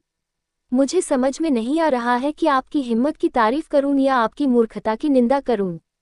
हे, चू फैंग ने केवल अपना सिर खुजलाया और मूर्खतापूर्ण हंसी हंसी क्योंकि वह नहीं जानता था कि कैसे जवाब देना है। मम, आप क्या पढ़ रहे हैं? चू फैंग को हंसते हुए देखकर सूरो काफी असहाय हो गई और वह चू फैंग के हाथों में किताब की ओर अपनी नजर डालने से खुद को रोक नहीं सकी। ये काफी प्रभावशाली चीज है। इसके साथ मैं एक विश्व अध्यात्मवादी बन सकता हूँ। चू फैंग ने किताब खोली और 3 बड़े शब्द आत्मा निर्माण तकनीक सूरो के सामने प्रकट हुए। एल्डर झूगे ने आपको शिष्य के रूप में लिया। सूरो को बहुत गहरा सदमा लगा। उसके खूबसूरत छोटे चेहरे का रंग तुरंत बदल गया और हालांकि उसे पहले से ही इसका अंदाजा था, उसने कभी नहीं सोचा होगा कि झूगे लियुन इतनी जल्दी चू फैंग को स्पिरिट फॉर्मेशन तकनीक सिखा देगा। ये जानना जरूरी है कि लेंग वुजुई ने अपनी जिंदगी झूगे लियुन को पूरे 3 साल तक बेची, फिर भी उसे कुछ नहीं मिला। यहाँ तक कि अंत में उसे झूगे लियुन ने खा लिया। हालांकि चू फैंग जो स्पष्ट रूप से पहली बार झूगे लियुन से मिले थे, उन्हें पहले से ही आत्मा निर्माण तकनीक की साधना विधि मिल गई थी। अंतर बहुत बड़ा था, है ना? यह इतना आसान कैसे होगा? वह चाहते हैं कि मैं 1 महीने के भीतर आत्मा निर्माण के शुरुआती चरण को समझ लूं। लेकिन यह किताब काफी कठिन है और ऐसा लगता है कि यह कोई छोटी चुनौती नहीं होगी। चू फैंग ने अपने होठों को सिकोड़कर ऐसा अभिनय किया कि उसे कठिनाइयां आ रही हैं। उसने यह नहीं कहा कि अगर वह 1 महीने के भीतर परीक्षा पास नहीं कर पाया तो झूगे लियुन उसकी जान ले लेगा। उन्होंने ये भी नहीं कहा कि कुछ समय तक देखने के बाद उन्हें इसमें कुछ महारत हासिल हुई। अगर वह सूरो के बारे में नहीं सोच रहे होते जो अभी भी वहां थे, तो उन्होंने निश्चित रूप से इसे आजमाया होता। तुम्हें अपने पिछले जन्म से सौभाग्य मिला होगा। अगर तुम झूगे लियुन के शिष्य बन सकते हो तो तुम 1 साल में तय की गई लड़ाई में अपनी जान बचा पाओगे। पब फ्यूचर द्वारा विज्ञापन। सूरो को चू फैंग के लिए वाकई बहुत खुशी हुई। अगर चू फैंग विश्व प्रेतात्मावादी बन सकता है तो यह उसके परिवार के लिए एक स्वर्गीय खुशी का अवसर होगा। आखिरकार उसने चू फैंग की मदद इसलिए की थी क्योंकि चू फैंग की आत्मा शक्ति थी और उसके परिवार को चू फैंग जैसे व्यक्ति की जरूरत थी। नहीं, 1 साल बाद मैं न केवल अपनी जान बचाऊंगा बल्कि उसे मार भी दूंगा, चू फैंग ने गंभीरता से कहा और उसकी आंखों में दृढ़ संकल्प भर गया। चू फैंग की गंभीर अभिव्यक्ति देखकर सूरो का दिल चौंक गया। किसी भी कारण से उसके मन में एक अजीब विचार आया। ऐसा लग रहा था जैसे 1 साल बाद चू फैंग वास्तव में वही कर सकता है जो उसने कहा था। खासकर जब उसने व्यक्तिगत रूप से चू फैंग को चू परिवार का नेतृत्व कर उसके घृणास्पद शत्रुओं को मारते हुए देखा, तो उसने चू फैंग की ओर बिल्कुल अलग नज़र से देखा। उसका मूल्यांकन था, चू फैंग बहुत प्रभावशाली था। हालांकि वह केवल 15 साल का था, लेकिन उसका दिमाग उसी उम्र के लोगों से बेहतर था। वह उससे भी बुरा नहीं था और सबसे महत्वपूर्ण बात यह थी कि उसके तरीके काफी निर्दयी थे। अगर वह इसी तरह आगे बढ़ता रहा तो भविष्य में उसकी उपलब्धियां अथाह होंगी। उसे ये भी लगा कि सिर्फ एजोर ड्रैगन स्कूल ही नहीं, बल्कि एजोर प्रांत के भीतर भी चू फैंग को नहीं रखा जा सकता। वह निश्चित रूप से 9 प्रांतों में सबसे ऊपर खड़ा होगा। चू फैंग, गोंग लुयुन को कम मत आंको। उसके परिवार का एक प्रथम श्रेणी के शहर पर नियंत्रण है। पूरे एजोर प्रांत में वह शहर शीर्ष 3 में शुमार है। इसकी ताकत एजोर ड्रैगन स्कूल से कम नहीं है और यह उससे भी आगे निकल सकती है। सबसे महत्वपूर्ण बात यह है कि गोंग लुयुन के दादा का किलिन प्रिंस मैंशन के साथ बहुत करीबी रिश्ता है। अगर उनके गोंग परिवार के साथ कुछ बुरा हुआ तो किलिन प्रिंस मैंशन अपने हाथ आस्तीन के भीतर डालकर इसे अनदेखा नहीं करेगा। तो 1 साल बाद तय की गई लड़ाई में आप गोंग लुयुन के खिलाफ जीत सकते हैं, लेकिन आप उसे मार नहीं सकते या फिर जुगे लियुन भी आपकी रक्षा नहीं कर सकते। जितना अधिक उसे लगा कि चू फैंग मूल्यवान था, उतना ही अधिक सू रो नहीं चाहती थी कि चू फैंग के साथ कुछ भी हो। उन शब्दों को सुनकर चू फैंग भी गहरी सोच में डूब गया। वह कोई अज्ञानी व्यक्ति नहीं था, इसलिए भले ही वह वास्तव में गोंग लुयुन को मारना चाहता था, लेकिन ये जानने के बाद कि उसके पीछे बहुत बड़ी पृष्ठभूमि है, उसके पास ध्यान से सोचने के अलावा कोई विकल्प नहीं था। या फिर अगर वह सुरक्षित बच भी जाए तो उसके बाद उसके आसपास के लोग बच नहीं पाएंगे। वह नहीं चाहता था कि खुद मुसीबत में फंसने के बाद उसका परिवार भी इसका खामियाजा भुगते। उसके बाद सूरो ने चू फैंग के साथ कुछ देर तक बातचीत की और ज्यादातर बातें उसे कम उतावलेपन की सलाह देने के लिए की। कुछ इस तरह की बातें कि किसी आदमी के बदला लेने के लिए 10 साल बहुत ज्यादा नहीं होते। ये चू फैंग को साधना पर ध्यान केंद्रित करने और बहुत अधिक दबाव न डालने देने के लिए था। यदि आवश्यक हो तो उसका परिवार मदद करेगा और कम से कम चू फैंग के जीवन की रक्षा करेगा। उन शब्दों को सुनने के बाद चू फैंग गुप्त रूप से समझ सकता था कि सू रो का परिवार भी एक प्रथम श्रेणी के शहर को नियंत्रित करता था और उनकी ताकत भी बेहद मजबूत थी। तो उसे पहले से ही अंदाजा था कि गोल्डन पर्पल सिटी का ऐसा असामान्य रवैया क्यों था। ये निश्चित रूप से सू रो की वजह से था। हालांकि उसने इसके बारे में उल्लेख नहीं किया था, इसलिए उसने नहीं पूछा। सू रो के चले जाने के बाद चू फैंग चू परिवार के पास लौट आया। अपने कमरे के दरवाजे बंद करने के बाद उसने आत्मनिर्माण तकनीक का गंभीरता से अध्ययन करना शुरू कर दिया, वह चीज जो उसकी किस्मत बदल देगी। अध्याय 106 विश्व आत्मा अंतरिक्ष। आत्मनिर्माण की शक्ति केवल विश्व आत्मवादियों द्वारा ही उपयोग योग्य है, क्योंकि सामान्य लोगों के पास इसे छूने का भी कोई तरीका नहीं है। आत्मनिर्माण की शक्ति यह इस दुनिया से नहीं आई थी, यह आध्यात्मिक दुनिया से आई थी, एक रहस्यमय दुनिया से। विश्व अध्यात्मवादियों ने आत्मिक दुनिया से जुड़ने के लिए अपने शरीर का उपयोग किया और उन्होंने इसका उपयोग करने से पहले आत्मा निर्माण की शक्ति को अपने शरीर में खींच लिया। आत्मिक दुनिया से जुड़ने के लिए व्यक्ति को अपनी आत्मिक शक्ति का उपयोग करके अपने आध्यात्मिक संसार में एक विश्व आत्मिक स्थान का निर्माण करना होगा। जब तक विश्व आत्मा स्थान बनाया गया था, वे आत्मा दुनिया की ओर द्वार खोल सकते थे और आत्मा निर्माण की शक्ति का उपयोग कर सकते थे। इसलिए चू फैंग को जो करने की जरूरत थी वह था अपनी आत्मा शक्ति को संघनित करना और विश्व आत्मा स्थान बनाना। यह एक ऐसी विधि थी जिसके लिए अत्यधिक कौशल की आवश्यकता थी। उन्हें अपनी आत्मिक शक्ति पर पर्याप्त नियंत्रण रखना था और इसमें बहुत अधिक आत्मिक शक्ति की खपत भी होती थी। यह एक अत्यधिक प्रक्रिया थी। यह ऐसा था जैसे कच्चे माल के रूप में आत्मिक शक्ति से घर बनाना। उनकी आत्मिक शक्ति पर नियंत्रण करने वाली शक्ति ने उस घर की गुणवत्ता निर्धारित की।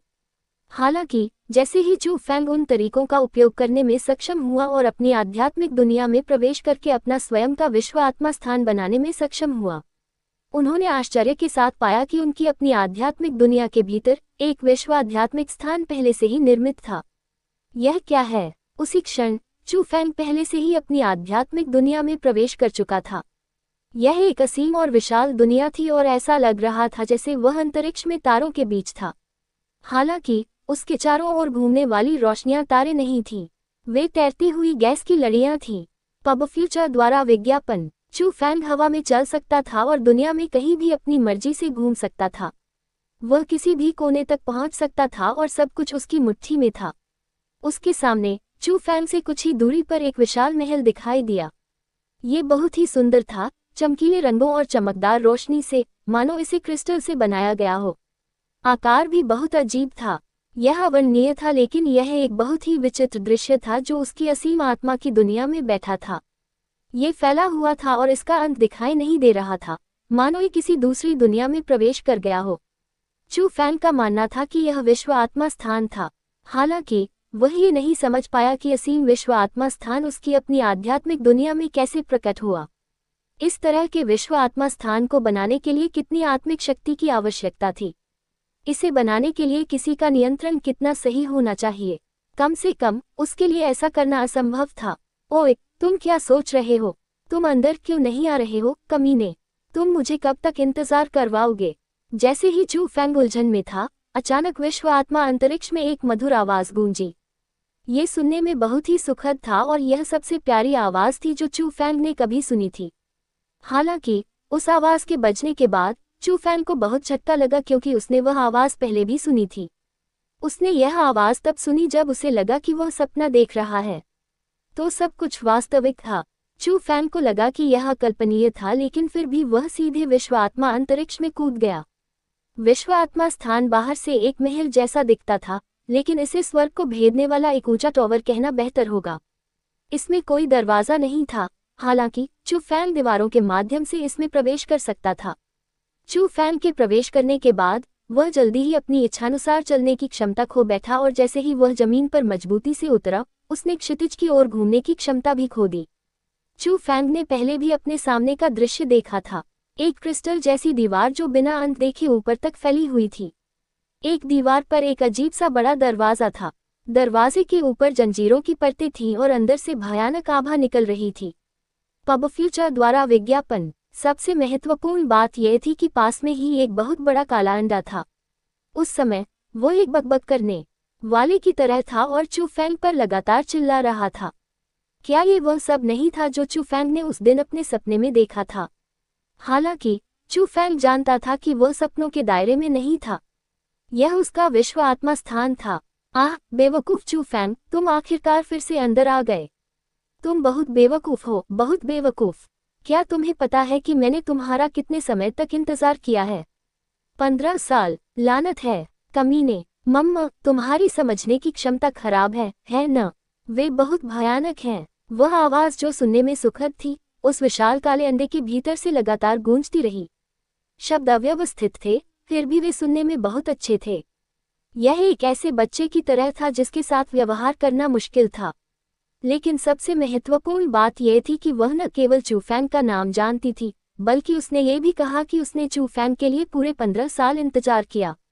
इससे चू फैंग को अंतहीन सदमा लगा। तुम क्या हो? तुम मेरा नाम कैसे जानते हो? चू फैंग ने काले अंडे को दूर से देखते हुए पूछा और करीब नहीं गया। तुम क्या हो? तुम मुझे मिलाडी क्वीन कहकर बुलाते हो? मिलाडी क्वीन, ठीक है। मैंने आपकी आध्यात्मिक दुनिया में आपकी दृष्टि और सुनने की शक्ति को साझा किया है। मैंने वह सब अनुभव किया है जो आपने इन सभी वर्षों में अनुभव किया है। मैं कैसे नहीं जान सकता कि आपको क्या कहा जाता है? मैं तो वह सब भी जानता हूँ जो आपने किया है। काले अंडे के भीतर से एक नाराज आवाज गूंजी। मेरी आध्यात्मिक दुनिया में? तुमने कहा कि तुम मेरी आध्यात्मिक दुनिया में 15 साल से इंतजार कर रहे हो। तुम मेरी आध्यात्मिक दुनिया में कैसे आ गए? चू फैंग काफी हैरान था। मुझे कैसे पता चलेगा? जब मैं जागा तो मैं आपकी आध्यात्मिक दुनिया में था। मैं इस शापित आत्मा संरचना द्वारा सील कर दिया गया हूँ और मैं हिल भी नहीं सकता। TN, जब वह मैं का प्रयोग करती है तो वह स्वयं को रानी कहती है। सबसे अधिक संभावना है कि यह वही है जो तुम्हारे कमीने माता पिता ने किया है। काला अंडा चिल्लाता रहा। तो क्या तुम जानते हो कि मेरे माता पिता कौन हैं? उनके नाम क्या हैं? वे कहाँ से आए थे? वे अभी कहाँ हैं? चू फैंग ने गंभीरता से पूछा। मैं तुमसे ये भी पूछना चाहता था। बेहतर होगा कि तुम मुझे यह न बताओ कि वे कौन हैं, नहीं तो मैं उन्हें इसकी कीमत चुकाने पर मजबूर कर दूंगा। उन्होंने मुझे तुम्हारी बदबूदार आध्यात्मिक दुनिया में बंद करने की हिम्मत की। लानत है। हालांकि आवाज बहुत मधुर थी, चू फैंग सुन सकता था कि खुद को मिलाडी क्वीन कहने वाली काली अंडा उस समय बहुत गुस्से में थी। वह काली अंडे को अपने दांत पीसते हुए भी सुन सकता था। तो मेरे माता पिता ने मेरे लिए यह विश्व आत्मा स्थान बनाया है। काले अंडे की बातें सुनकर चू फैंग भी गहरी सोच में डूब गया। बकवास, अगर किसी ने इसे आपके लिए नहीं बनाया तो क्या आपने इसे बनाया? क्या आप इतना प्रभावशाली विश्व आत्मा स्थान बना सकते हैं? काले अंडे ने चू फैंग पर वार किया। तो जिस व्यक्ति ने मुझे इस विश्व आत्मा स्थान को बनाने में मदद की वह बहुत मजबूत होना चाहिए और वे एक विश्व अध्यात्मवादी भी होंगे। चू फैंग ने पूछा। बेशक जो व्यक्ति इस विश्व आत्मा स्थान को बनाने में सक्षम था वह मजबूत था। रुको, तुम्हारा क्या मतलब है? क्या तुम कह रहे हो कि मैं बहुत कमजोर हूँ? मैं आपको बता दूं, अगर मैं घायल नहीं होता तो कोई भी मुझे सील नहीं कर सकता था। इससे कोई फर्क नहीं पड़ता कि आपकी मदद करने वाला व्यक्ति कितना मजबूत था। जब तक मुझे पता है कि वह व्यक्ति कौन है, मैं उसे कीमत चुकाने पर मजबूर कर दूंगा।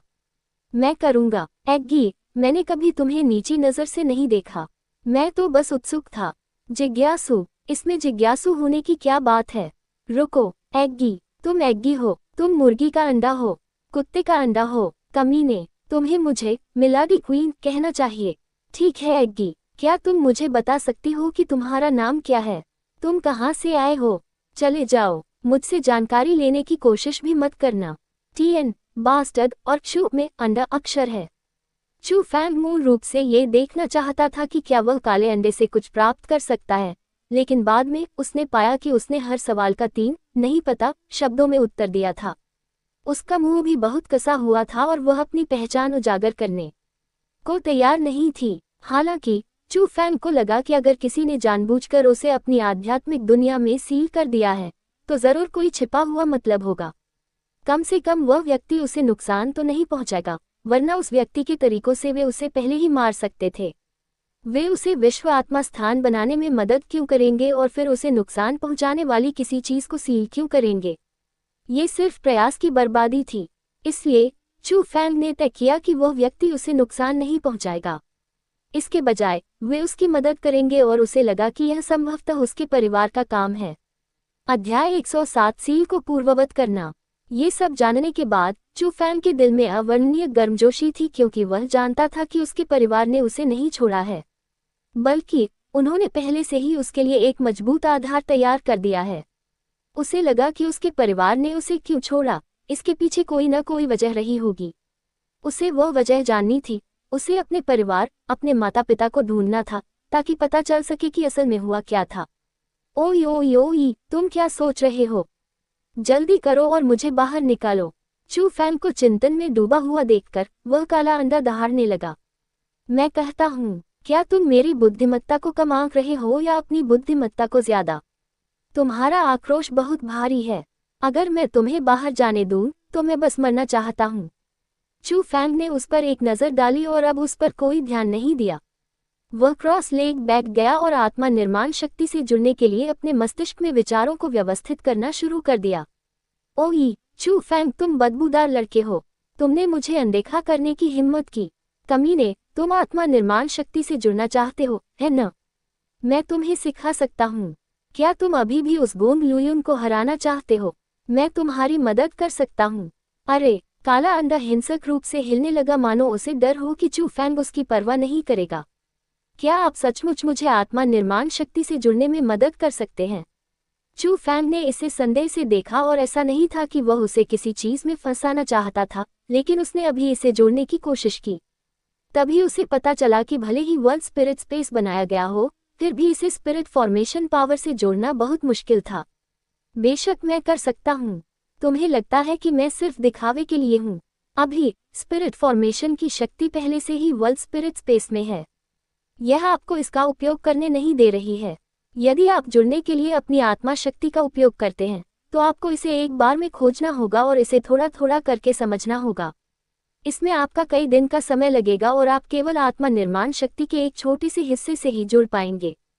हालांकि मेरे पास यहाँ एक मंत्र है। जब तक आप इस मंत्र का उपयोग करते हैं तब तक आप आत्मा निर्माण की शक्ति का उपयोग करने में सक्षम होंगे। बेशक आप कितना उपयोग कर सकते हैं यह अभी भी आपकी व्यक्तिगत शक्ति पर निर्भर करेगा, क्योंकि आत्मा निर्माण शक्ति की ताकत आपकी आत्मा शक्ति की ताकत के बराबर है। काले अंडे ने समझाया, जादू, ये जादू नहीं है जो आपकी मुहर को खोल देगा, है ना? चू फैंग को काले अंडे की बात पर विश्वास नहीं हुआ। ओई ओई ओई, तुम किस बात से डर रहे हो? ये तुम्हारी अपनी आत्मा की दुनिया है और सब कुछ तुम्हारे द्वारा नियंत्रित है। मेरे पास तुम्हें नुकसान पहुंचाने का कोई तरीका नहीं है। इसके अलावा मैंने आपको बताया कि मुझे सील कर दिया गया है।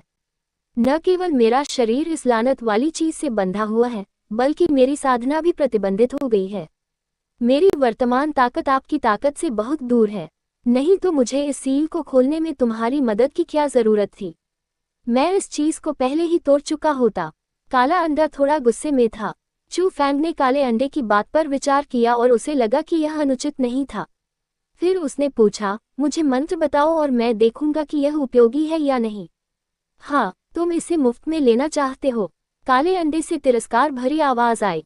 तो फिर तुम मुझे वह मंत्र बताने के लिए क्या चाहते हो? बहुत आसान है। इस सील को खोलने में मेरी मदद करो। इसके बारे में सोचना भी मत। अरे, तुम आदमी हो भी या नहीं? तुम इतने काये क्यों हो? मैंने पहले ही कहा था कि मेरी साधना बंद हो चुकी है और मेरे पास तुम्हें नुकसान पहुंचाने का कोई तरीका नहीं है। इसके अलावा ये तुम्हारी अपनी आत्मा की दुनिया है। मुझे धोखा देने की कोशिश मत करो। ये विश्व आत्मा स्थान अत्यंत विचित्र है और यह मेरे द्वारा नियंत्रित भी नहीं है। अन्यथा मैं आत्मा निर्माण शक्ति का उपयोग क्यों नहीं कर सकता? मुझे अभी भी कनेक्ट करने की आवश्यकता क्यों है?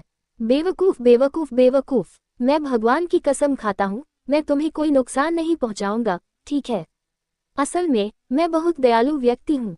TN इडियट में अंडा अक्षर शामिल है। मैंने अभी सुना है कि एक व्यक्ति ने कहा कि उसे यह नहीं जानना चाहिए कि उसे इस स्थान पर किसने बंद किया है, अन्यथा वह उस व्यक्ति को इसकी कीमत चुकाने देगी। बस उस व्यक्ति से कीमत चुकाने की अपेक्षा करना, लेकिन किसी की जान नहीं लेना, ठीक है? अगर आप मेरी जगह होते तो 15 साल तक एक ही जगह पर बंद रहने के बाद, बिना कुछ खाने पीने के, यहाँ तक कि आपसे बात करने के लिए भी कोई व्यक्ति नहीं होने के बाद, क्या आपको भी कोई नाराजगी नहीं होती?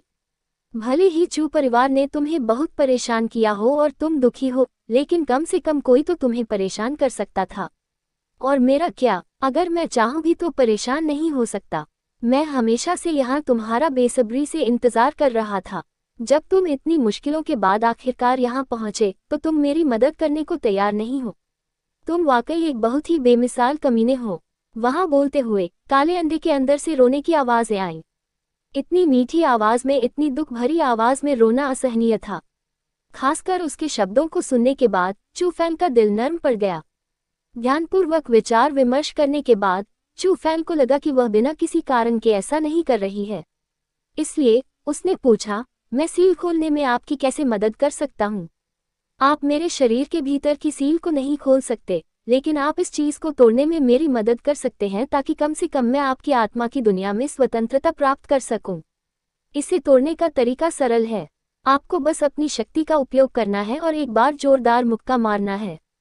इतना आसान? चू फैंग को थोड़ा संदेह हुआ। यह इतना आसान है? अगर तुम्हें मेरी बात पर यकीन नहीं है तो बस करके देखो। काले अंडे के अंदर से एक ऐसी आवाज आई जो किसी बिगड़े हुए बच्चे जैसी थी। कोई बात नहीं, जितना हो सके उतना पीछे हट जाओ ताकि मेरे मुंह से तुम्हें चोट न लगे। चू फैंग काले अंडे के सामने चला गया और सबसे पहले उसने अपनी आत्मिक शक्ति का उपयोग करके इसकी जांच की। उसने पाया कि काला अंडा बहुत अजीब था और वह उस समय इसके आर पार नहीं देख सकता था। जैसे ही उसने अपने दांत पीसना शुरू किया, अचानक चू फैंग ने अपनी मुट्ठी बाहर फेंकी। एक धमाके के साथ काले अंडे पर मुट्ठी के आकार का एक गड्ढा बन गया। अनगिनत छोटी दरारें दिखाई देने लगी और फैलने लगी। क्रैकल क्रैकल क्रैकल, दरारें तेजी से फैलती गईं और इससे स्पष्ट आवाजें निकलती रहीं। चू फैंग के एक मुक्के से वह अजीब काला अंडा सचमुच टूट गया और टुकड़े गिरने लगे। अंत में विशाल काला अंडा 2 टुकड़ों में कट गया और वह अलग हो गया। उसी समय चू फैंग की आंखों के सामने एक सुंदर आकृति भी प्रकट हुई। यह एक युवा लड़की थी जिसकी त्वचा सर्दियों की बर्फ की तरह सफेद थी, फिर भी त्वचा पर गुलाबी चमक थी। एक नज़र में ही पता चल जाता था कि उसकी त्वचा कितनी चिकनी थी और वाकई लोगों को उसे छूने की इच्छा होती थी। हालांकि उसके सामने जिस चीज ने चू फैंग को सबसे ज्यादा आकर्षित किया वह था इस लड़की का चेहरा। एकदम हंस जैसे चेहरे पर चमकदार बड़ी बड़ी 2 आंखें थीं। काली पुतलियों के भीतर ऐसा लग रहा था जैसे तारों की एक नदी बह रही हो और यह गहरी और आकर्षक दोनों थी। उसकी खूबसूरत आंखों के नीचे एक नाजुक नाक थी। उसकी नाक के नीचे एक नर्म और गुलाबी सा मुंह था। उसके होंठ थोड़े बाहर निकले हुए थे और यह बेहद खूबसूरत और बेहद मोहक था। उसके काले बाल उसके बर्फ जैसे सफ़ेद कंधों पर बिखरे हुए थे और यह बहुत आकर्षक था।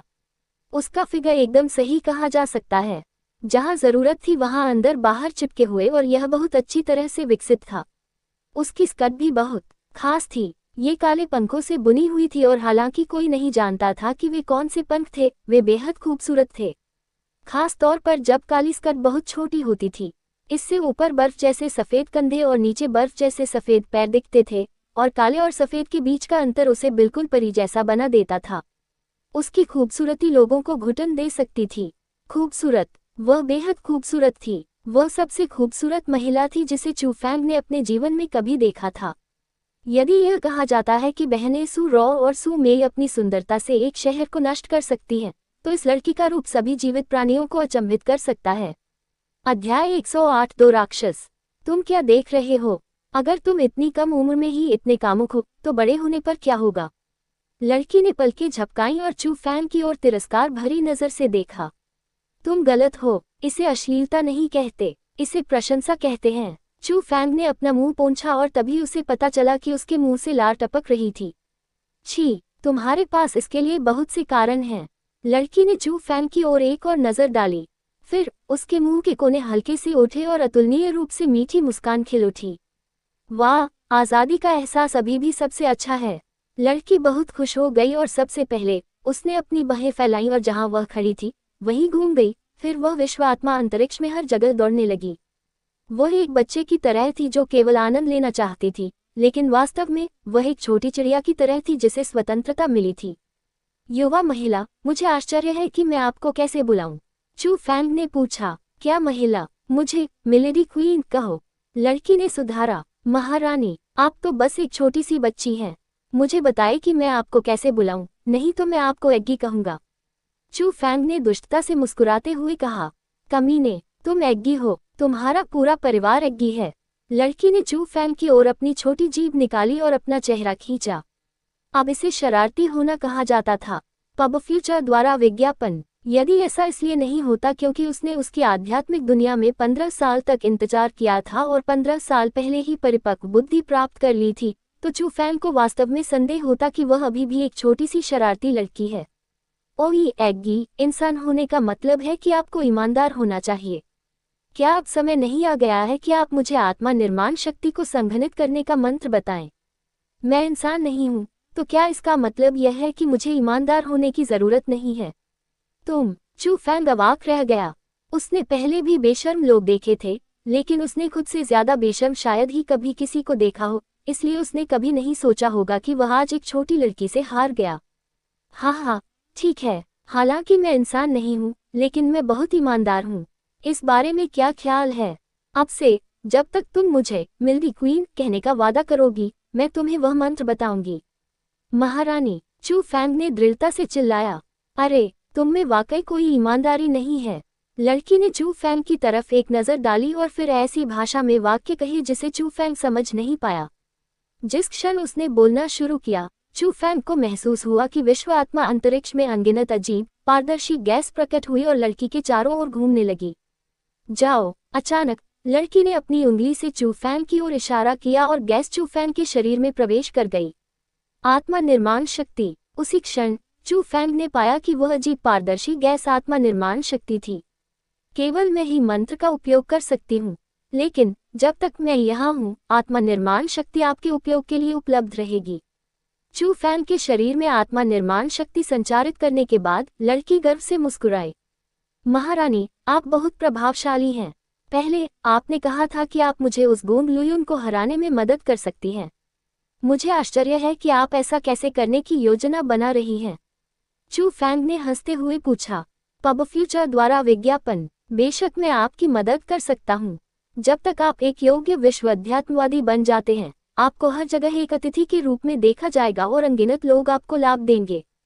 हालांकि मुझे नहीं पता कि आपके डेंटियन में क्या चीज़ है, लेकिन वह चीज़ आपको आध्यात्मिक औषधि को जल्दी से परिष्कृत करने में मदद कर सकती है। इसके साथ आपकी साधना की गति बहुत तेज हो जाएगी। हालांकि अगर आप चाहते हैं कि लोग आपको एक अतिथि के रूप में देखें, तो आपको उनके लिए कुछ करना होगा। इसलिए आपको अभी जो करने की जरूरत है वह है एक योग्य विश्व अध्यात्मवादी बनना। लड़की ने समझाया, एक योग्य विश्व अध्यात्मवादी? किसी को एक योग्य विश्व अध्यात्मवादी कैसे माना जा सकता है? चू फैंग ने पूछा। अधिकांश लोगों के लिए वे खुद को विश्व अध्यात्मवादी मानते हैं जब तक कि वे आत्मा निर्माण की शक्ति का उपयोग करने में सक्षम हैं, आत्मा निर्माण मंत्रों को डालने में सक्षम हैं और रक्षा संरचनाएं बनाने में सक्षम हैं। लेकिन वास्तव में उन लोगों को विश्व अध्यात्मवादी नहीं माना जा सकता है। एक योग्य विश्व अध्यात्मवादी को न केवल सबसे मजबूत रक्षा विधियों को समझने की आवश्यकता है, बल्कि उन्हें सबसे मजबूत हमला करने के तरीकों को भी समझने की आवश्यकता है। जो लोग रक्षा के लिए आत्मा संरचना और हमलों के लिए विश्व आत्माओं का उपयोग करते हैं, वे असली विश्व अध्यात्मवादी हैं। लड़की की बातें सुनने के बाद चू फैंग काफी उत्साहित था। उसे आखिरकार लड़की के उपयोगों का पता चल गया। वह एक प्रशिक्षक थी जिसने उसे विश्व अध्यात्मवादी बनना सिखाया था। मुझे पता है कि आत्मा निर्माण क्या है, लेकिन विश्व आत्माएं क्या हैं? चू फैंग ने उत्साह से पूछा। आत्मिक निर्माण की शक्ति आध्यात्मिक दुनिया की ऊर्जा से आती है, जैसे आध्यात्मिक ऊर्जा, मूल शक्ति और मानव दुनिया की गहन शक्ति। जहाँ तक विश्व आत्माओं की बात है, वे आध्यात्मिक दुनिया से आने वाले जीव हैं। उनके पास बहुत शक्तिशाली शक्ति है और वे आपके शरीर के भीतर निवास कर सकते हैं। इसका मतलब ये भी है कि अगर कोई गहन क्षेत्र की विश्व आत्मा है जो आपकी सेवा करने के लिए तैयार है, तो इससे कोई फर्क नहीं पड़ता कि आप आत्मा क्षेत्र के 8वें स्तर पर हैं या नहीं। आप अपनी पीठ पीछे इसके साथ गहन क्षेत्र के विशेषज्ञ होंगे। लड़की ने समझाया, यह इतना मजबूत है। विश्व आत्मा से जुड़ने के लिए मुझे क्या करना होगा? क्या इस विश्व आत्मा स्थान में भी विश्व आत्माएं हैं? चू फैंग ने हर जगह देखना शुरू किया और विश्व आत्मा की एक छाया भी खोजने की कोशिश की। बिल्कुल नहीं, विश्व आत्माएं आत्मा की दुनिया में रहती हैं। अपनी वर्तमान आत्मा शक्ति के साथ आपके पास इससे जुड़ने का कोई तरीका नहीं है। तुम्हारा तो कहना ही क्या, यहाँ तक कि वह मूर्ख एल्डर झूगे भी अपनी सेवा के लिए विश्व आत्मा को नहीं ला सकता। वास्तव में उसे असली विश्व आत्मावादी भी नहीं माना जा सकता। लड़की ने तिरस्कार के साथ कहा, क्या एल्डर झूगे भी ऐसा नहीं कर सकते? चू फैंग के पास कहने के लिए शब्द नहीं थे। एल्डर झूगे की आत्मा शक्ति निश्चित रूप से उनसे कहीं ज्यादा शक्तिशाली थी। अगर एल्डर झूगे ऐसा नहीं कर सकते थे, तो उनके पास और भी दूर की उम्मीद थी। इतना निराश होने की जरूरत नहीं है। किसी ने तुम्हारे लिए एक बहुत बड़ा उपहार तैयार किया है। उन्होंने कम से कम 2 विश्व आत्माओं को पकड़ा है और उन्हें तुम्हारे विश्व आत्मा स्थान में बंद कर दिया है। अचानक लड़की मुस्कुराई। सच में? विश्व आत्माएं कहाँ हैं? चू फैंग लड़की की बात का मतलब समझ गया। बिना किसी संदेह के यह उसका परिवार ही था जिसने उसके लिए विश्व आत्माएं तैयार की थीं। अभी के लिए 2 विश्व आत्माएं हैं। एक बहुत मजबूत है, दूसरी बहुत कमजोर है। हालांकि उनमें से कोई भी आपकी सेवा बिना किसी खर्चे के नहीं करेगी। तो मैं जानना चाहती हूँ कि अभी आप किसमें रुचि रखते हैं? चू फैंग को देखते ही लड़की हंस पड़ी। चलो कमजोर वाले के बारे में बात करते हैं। चू फैंग ने थोड़ा सोचा और महसूस किया कि कमजोर वाले को नियंत्रित करना अधिक उचित था। कमजोर वाला उस बड़े दरवाजे के पीछे है। लड़की ने अपनी उंगली दरवाजे की ओर इशारा किया जिससे एक भयानक आभा निकल रही थी। क्या वहां एक विश्व आत्मा बंद है? चू फैंग अपनी लार निगलने से खुद को नहीं रोक सका। हालांकि उसने कभी तथाकथित विश्व आत्मा को नहीं देखा था, लेकिन वह ये भी जानता था कि वहां मौजूद विश्व आत्मा निश्चित रूप से बहुत भयावह थी। ये सही है। तुमने क्या सोचा था कि वहां क्या बंद है? वह विश्व आत्मा बहुत हिंसक है और वह निश्चित रूप से तुम्हारी सेवा नहीं करेगी। हालांकि मैंने कहा कि यह बहुत कमजोर है, लेकिन यह आपके लिए कमजोर नहीं है। अगर आप इसे बाहर निकाल देंगे तो आपकी आत्मा की शक्ति इसे नियंत्रित नहीं कर पाएगी। यह आपके शरीर पर कब्जा कर लेगा और आपके शरीर को माध्यम बनाकर यह मानव दुनिया में रहना जारी रखेगा। अपने गुस्से के कारण आपके 9 प्राण संभवतः इसके द्वारा नष्ट हो जाएंगे। यह इतना शक्तिशाली है। इतना डरावना राक्षस मेरे शरीर में बंद है। चू फैंग दंग रह गया। हालांकि जितना अधिक उसने सोचा, उतना ही उसे लगा कि उसका परिवार प्रभावशाली था। उन्होंने न केवल उस अथाह ताकतवर व्यक्ति को पागल बना दिया और उसका दिमाग खराब कर दिया, बल्कि उसके शरीर में एक ऐसा राक्षस भी डाल दिया जो 9 प्रांतों को नष्ट कर सकता था। शायद ये थोड़ा ज्यादा प्रभावशाली था, लेकिन उसी समय चू फैंग को अचानक याद आया कि लड़की ने क्या कहा था। 9 प्रांतों को नष्ट करने वाला राक्षस केवल कमजोर ही था। इसका मतलब ये भी था कि इससे भी ज्यादा डरावना राक्षस था। इस बात को सोचते सोचते उसके पसीने छूट गए उसके बाल और हड्डियां दोनों ही डर गए और वह घबराकर आसपास के इलाके की जांच करने लगा। हालांकि उसने पाया कि बड़े दरवाजे के अलावा राक्षसों को बंद करने के लिए कोई और जगह नहीं थी। दूसरा कहाँ है? वह अत्यंत शक्तिशाली कहाँ है? चू फैंग ने तनाव से पूछा। हे! चू फैंग का सवाल सुनकर लड़की अजीब तरह से मुस्कुराई, खुद की ओर इशारा करते हुए कहा, मजबूत वाले को आपने पहले ही रिहा कर दिया था। अध्याय 109। मैं वास्तव में मजबूत हूँ। यह आप है। चू फैंग बहुत घबरा गया। एक झटके के साथ वह कई मीटर पीछे कूद गया।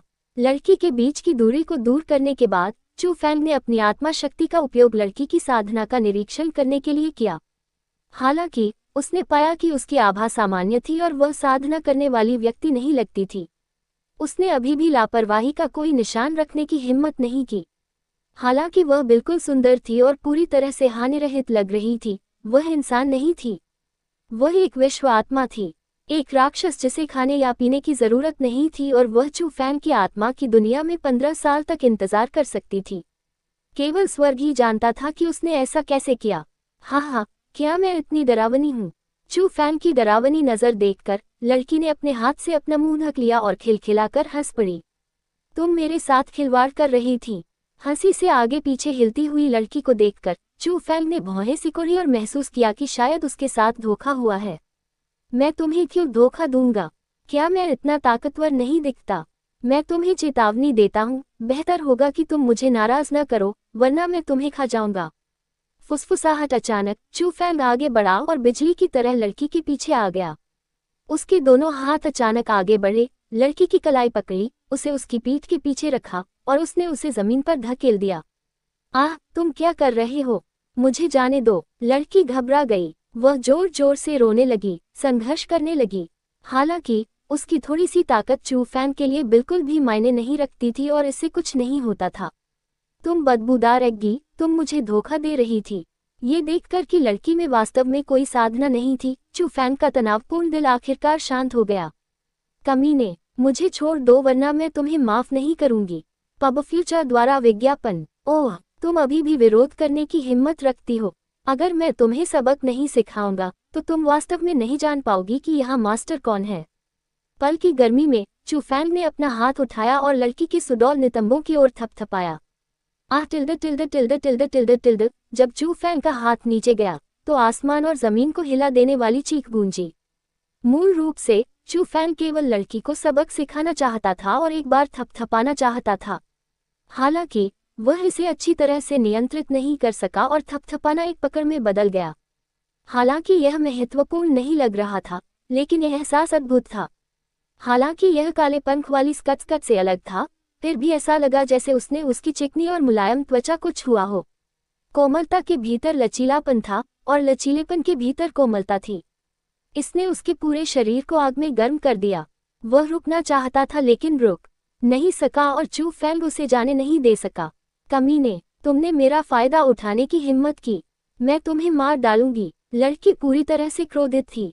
उसका बर्फ जैसा सफेद चेहरा पके सेब की तरह लाल हो गया था। उसकी आंखों में क्रोध की आग भड़क उठी और ऐसा लग रहा था मानो वे लगभग फूटने ही वाली हैं। एक गलती, ये निश्चित रूप से एक गलती थी। ये जानबूझकर नहीं किया गया था। चू फैंग अभी भी युवा था और लड़की द्वारा इस तरह से देखे जाने पर उसे थोड़ी शर्मिंदगी महसूस हुई और उसने लाल चेहरे के साथ अपने हाथ छोड़ दिए। मैं तुम्हें मार डालूंगा। जैसे ही उसने उसे छोड़ा, लड़की अचानक घूम गई और नंगे नुकीले दांतों और पंजों के साथ वह खून से लथपथ चू फैंग की ओर कूद पड़ी। ये देखकर चू फैंग थोड़ा घबरा गया। जैसे ही उसने लड़की की आंखों से नजरें मिलाई, उसे एक खतरनाक आभा महसूस हुई और उसने अनजाने में अपने हाथ आगे बढ़ाए और फिर से उसकी कलाइयों को पकड़ लिया। फिर उसने उसे एक बार फिर नीचे धकेला, लेकिन उसने बहुत ज्यादा बल लगाया और एक भूखे बाघ की तरह भोजन की ओर छलांग लगाते हुए उसने अपने पूरे शरीर को उसके साथ नीचे धकेल दिया। आह! Tilde tilde tilde tilde tilde. कमीने, तू मुझसे क्या करना चाहता है? उस पल लड़की जोर से रोई क्योंकि चू फैंग ने उसे नीचे धकेल दिया था। उसने महसूस किया कि कोई असामान्य वस्तु उसके ऊपर खड़ी है। उसने तुरंत कुछ सोचा और वह बहुत डर गई कि चू फैंग उसके साथ कुछ बुरा करेगा, इसलिए वह केवल दयनीय और कमजोर योजना के लिए जा सकती है। माफ करना। स्वाभाविक प्रतिक्रियाएं। चू फैंग ने भी प्रतिक्रिया व्यक्त की और उसे पता था कि अनजाने में उसने एक शर्मनाक काम किया है। वह जल्दी से उससे दूर चला गया, हालांकि उसके दोनों हाथ अभी भी लड़की पर दबाए हुए थे और उसे डर था कि वह फिर से उसकी ओर छलांग लगाएगी। कमीने, किसी ने भी मेरे साथ ऐसा व्यवहार करने की हिम्मत नहीं की। तुम मर चुके हो। जैसे ही चू फैंग दूर हुआ, लड़की फिर से चिल्लाए और ये देखा जा सकता था कि चू फैंग ने वास्तव में नीचे की रेखा को छू लिया था। तुम बदबूदार एग्गी हो। तुम सच में कमजोरों को धमकाते हो और ताकतवरों से डरते हो। मैंने अभी तुम्हें थोड़ा सा सम्मान दिया है, फिर भी तुम मुझे धमकाने की हिम्मत करते हो।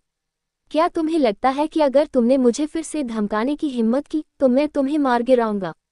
पब फ्यूचर द्वारा विज्ञापन। चू फैंग ने दुर्भावनापूर्ण शब्दों से धमकाया। हालांकि वर्तमान चू फैंग ने लड़की की आंखों में सीधे देखने की भी हिम्मत नहीं की, क्योंकि यह सब करने के बाद चू फैंग का शरीर वास्तव में गर्म हो गया और उसने लगभग नियंत्रण खो दिया। यदि ऐसा इसलिए नहीं होता क्योंकि वह उसके मानव न होने और कुछ पुरुष और महिला चीजें करने के बाद संभावित हानिकारक प्रभावों के बारे में चिंतित था, तो शायद चू फैंग ने वास्तव में लड़की को दबाया होता और महिला का अद्भुत स्वाद महसूस किया होता। तुम्हारी हिम्मत! अगर तुमने मेरे साथ ऐसा करने की हिम्मत की तो मैं खुद को विस्फोटित कर लूंगी और तुम्हें भी अपने साथ नीचे गिरा दूंगी। लड़की ने अपने दांत पीस लिए और उसकी आंखों में दृढ़ निश्चय था। मैं मजाक कर रहा था। तुम्हें समझना चाहिए कि मैं, चू फैंग, उन लोगों में से नहीं हूं। ये देखकर चू फैंग को कुछ आत्मविश्वास की कमी महसूस हुई। हालांकि लड़की में वास्तव में कोई साधना नहीं थी, फिर भी उसे लगा कि वह मजाक नहीं कर रही है, इसलिए वह उसे धीरे से हंसते हुए ही जाने दे सकता था। अम्मा ठीक उसी समय लड़की ने चू फैंग की बांह पकड़ ली और एक बड़ा सा काट लिया। ये देखकर चू फैंग ने पहले तो जोर से चिल्लाना चाहा, क्योंकि ऐसा लग रहा था कि वह सचमुच मांस का टुकड़ा काट लेगी। हालांकि काटने के बाद चू फैंग पूरी तरह से शांत हो गई। लड़की के पास कोई साधना नहीं थी और आखिरकार चू फैंग आत्मा क्षेत्र के 8वें स्तर पर था। उसके डेंटियन में दिव्य बिजली के निवास के कारण उसकी आध्यात्मिक ऊर्जा अत्यंत मजबूत थी और यह उसके पूरे शरीर में प्रवाहित होती थी, जिससे उसका शरीर ऐसा प्रतीत होता था मानो वह स्टील के टेंडन और लोहे की हड्डियों से बना हो। लड़की के काटने के बाद उसे न तो दर्द हुआ और न ही खुजली हुई और उसे कुछ भी महसूस नहीं हुआ। आह कमीने, क्या तुम्हारा हाथ लोहे से बना है? दरअसल काटने के बाद लड़की ने अपने लाल होठों को अपने हाथ से ढक लिया और चिल्लाने लगी। न केवल वह चू फैंग को काटने में असमर्थ थी, बल्कि उसके दांत भी उससे बहुत दर्दनाक हो गए थे। किसी भी कारण से लड़की की आंखों से बहते आंसुओं को देखकर चू फैंग का दिल खट्टा हो गया और उसे ऐसा दर्द हुआ जैसे उसे सुइयां चुभ रही हों। ये पहली बार था जब उसे एक बच्चे की अनुभूति हुई थी। ठीक है एग्गी, मैं गलत था। तुम्हें किसने कहा कि मुझे धोखा दो?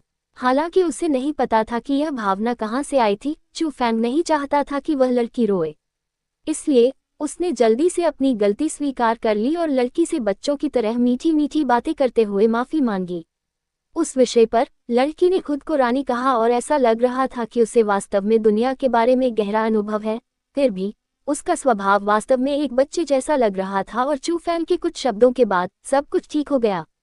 तुम कमीने, मैंने तुम्हें कैसे धोखा दिया? मैं वास्तव में मजबूत हूँ, लेकिन ये सिर्फ इतना है कि मेरी साधना को किसी ने सील कर दिया है।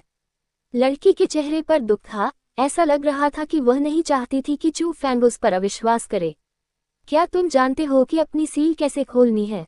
चू फैंग ने कसकर भौहें सिकोड़ी और वह थोड़ा चिंतित था। मुझे नहीं मालूम। लड़की ने अपना सिर हिलाया।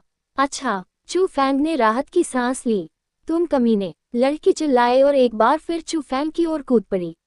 अध्याय 110 आत्मा कनेक्शन अनुबंध। उसके शरीर पर सभी संपर्क के बाद चू फैंग ने पुष्टि की कि लड़की ने उसे किसी भी तरह से धमकी नहीं दी, बल्कि ये लड़की ही थी जो खतरनाक स्थिति में थी। आखिरकार वह बेहद खूबसूरत थी और वह आत्मा की दुनिया में कैद थी और भागने का कोई रास्ता नहीं था।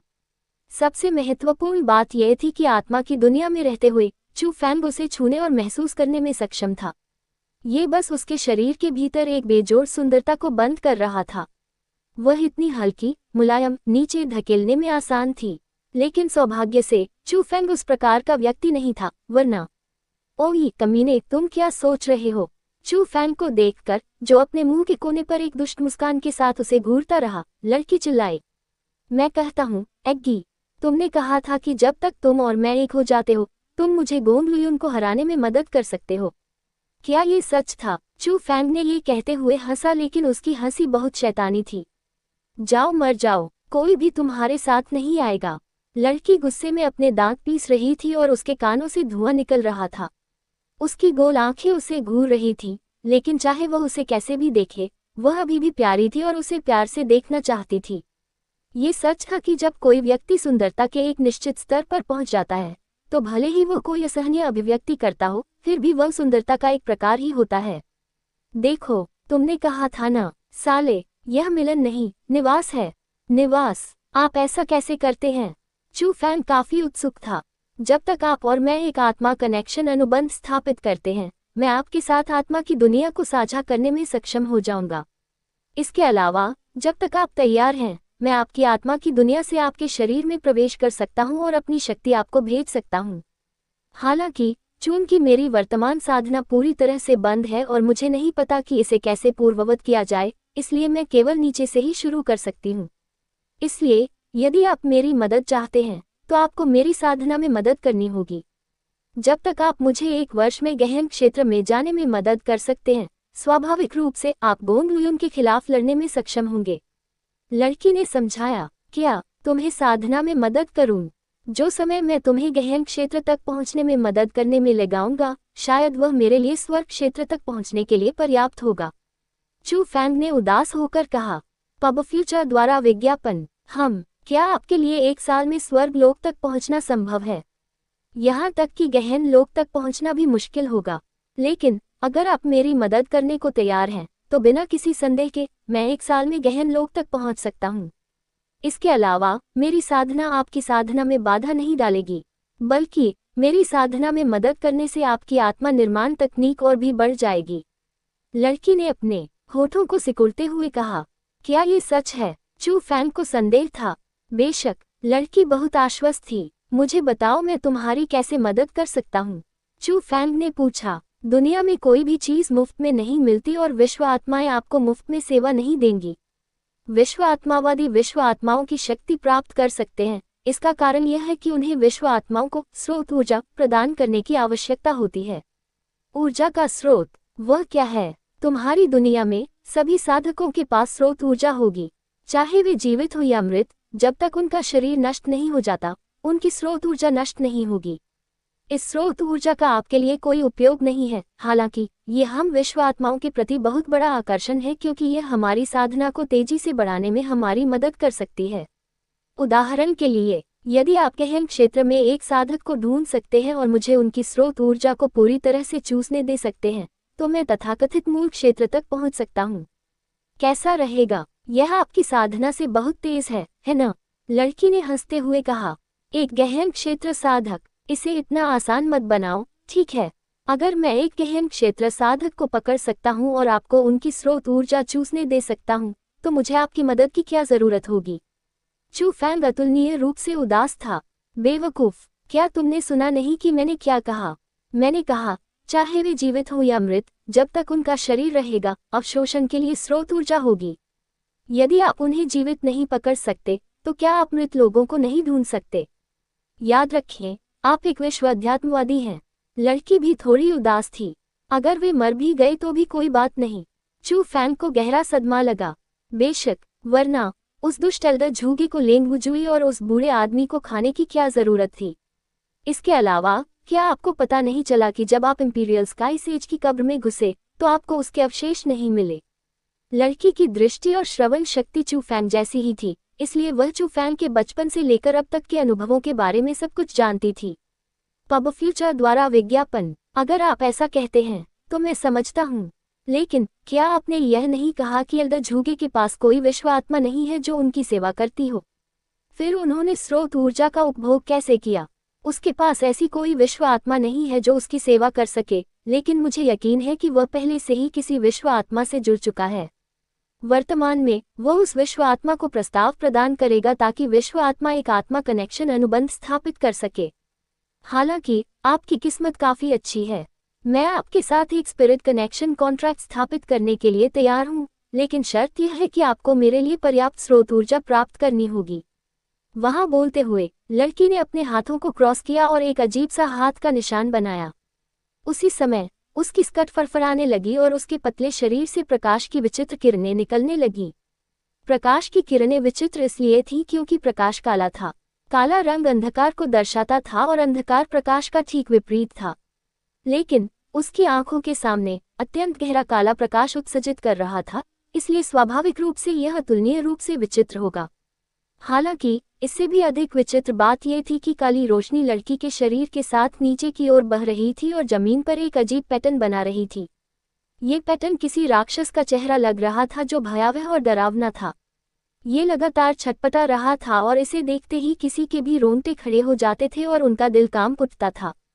क्या सोच रहे हो? जल्दी से यहाँ खड़े हो जाओ, लड़की बोली और वर्तमान में वह विचित्र काली रोशनी से घिर गई। हालांकि न केवल उसकी सुंदरता में कोई बदलाव नहीं आया, बल्कि वह और भी अधिक सुंदर लगने लगी, मानो वह असली लड़की हो। क्या तुम चाहते हो कि मैं उस राक्षस के चेहरे पर खड़ा रहूं? चू फैंग थोड़ा डरा हुआ था। उसे लगा कि चेहरा एक जीवित जीव है जो सब कुछ निगल सकता है।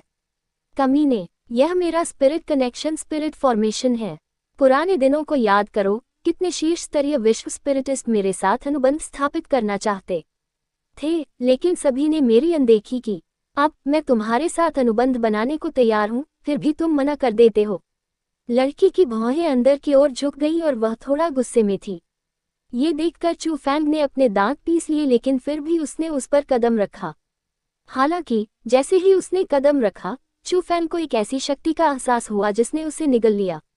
तुरंत उसका दिमाग सफेद हो गया और उसके बाद वह बेहोश हो गया। पता नहीं कितनी देर बाद चू फैंग ने धीरे धीरे अपनी आंखें खोली। उसे पता चला कि वह अभी भी चू परिवार के निवास में अपने कमरे में था और वह उसी स्थिति में था जिसमें वह आत्मा की दुनिया में प्रवेश करने से पहले था। मैं वास्तव में ठीक हूँ। चू फैंग ने राहत की सांस ली। शुरू में उसने सोचा कि विपत्ति आ गई है और लड़की ने उसे धोखा दिया है। हालांकि उसने जो देखा उससे ऐसा नहीं था और वह अभी भी अच्छा और जीवित था। ओही बदबूदार चू फैंग, जाओ और मेरे लिए ऊर्जा का स्रोत ढूंढो। लेकिन ठीक उसी समय लड़की की आवाज चू फैंग के कानों के पास गूंजी।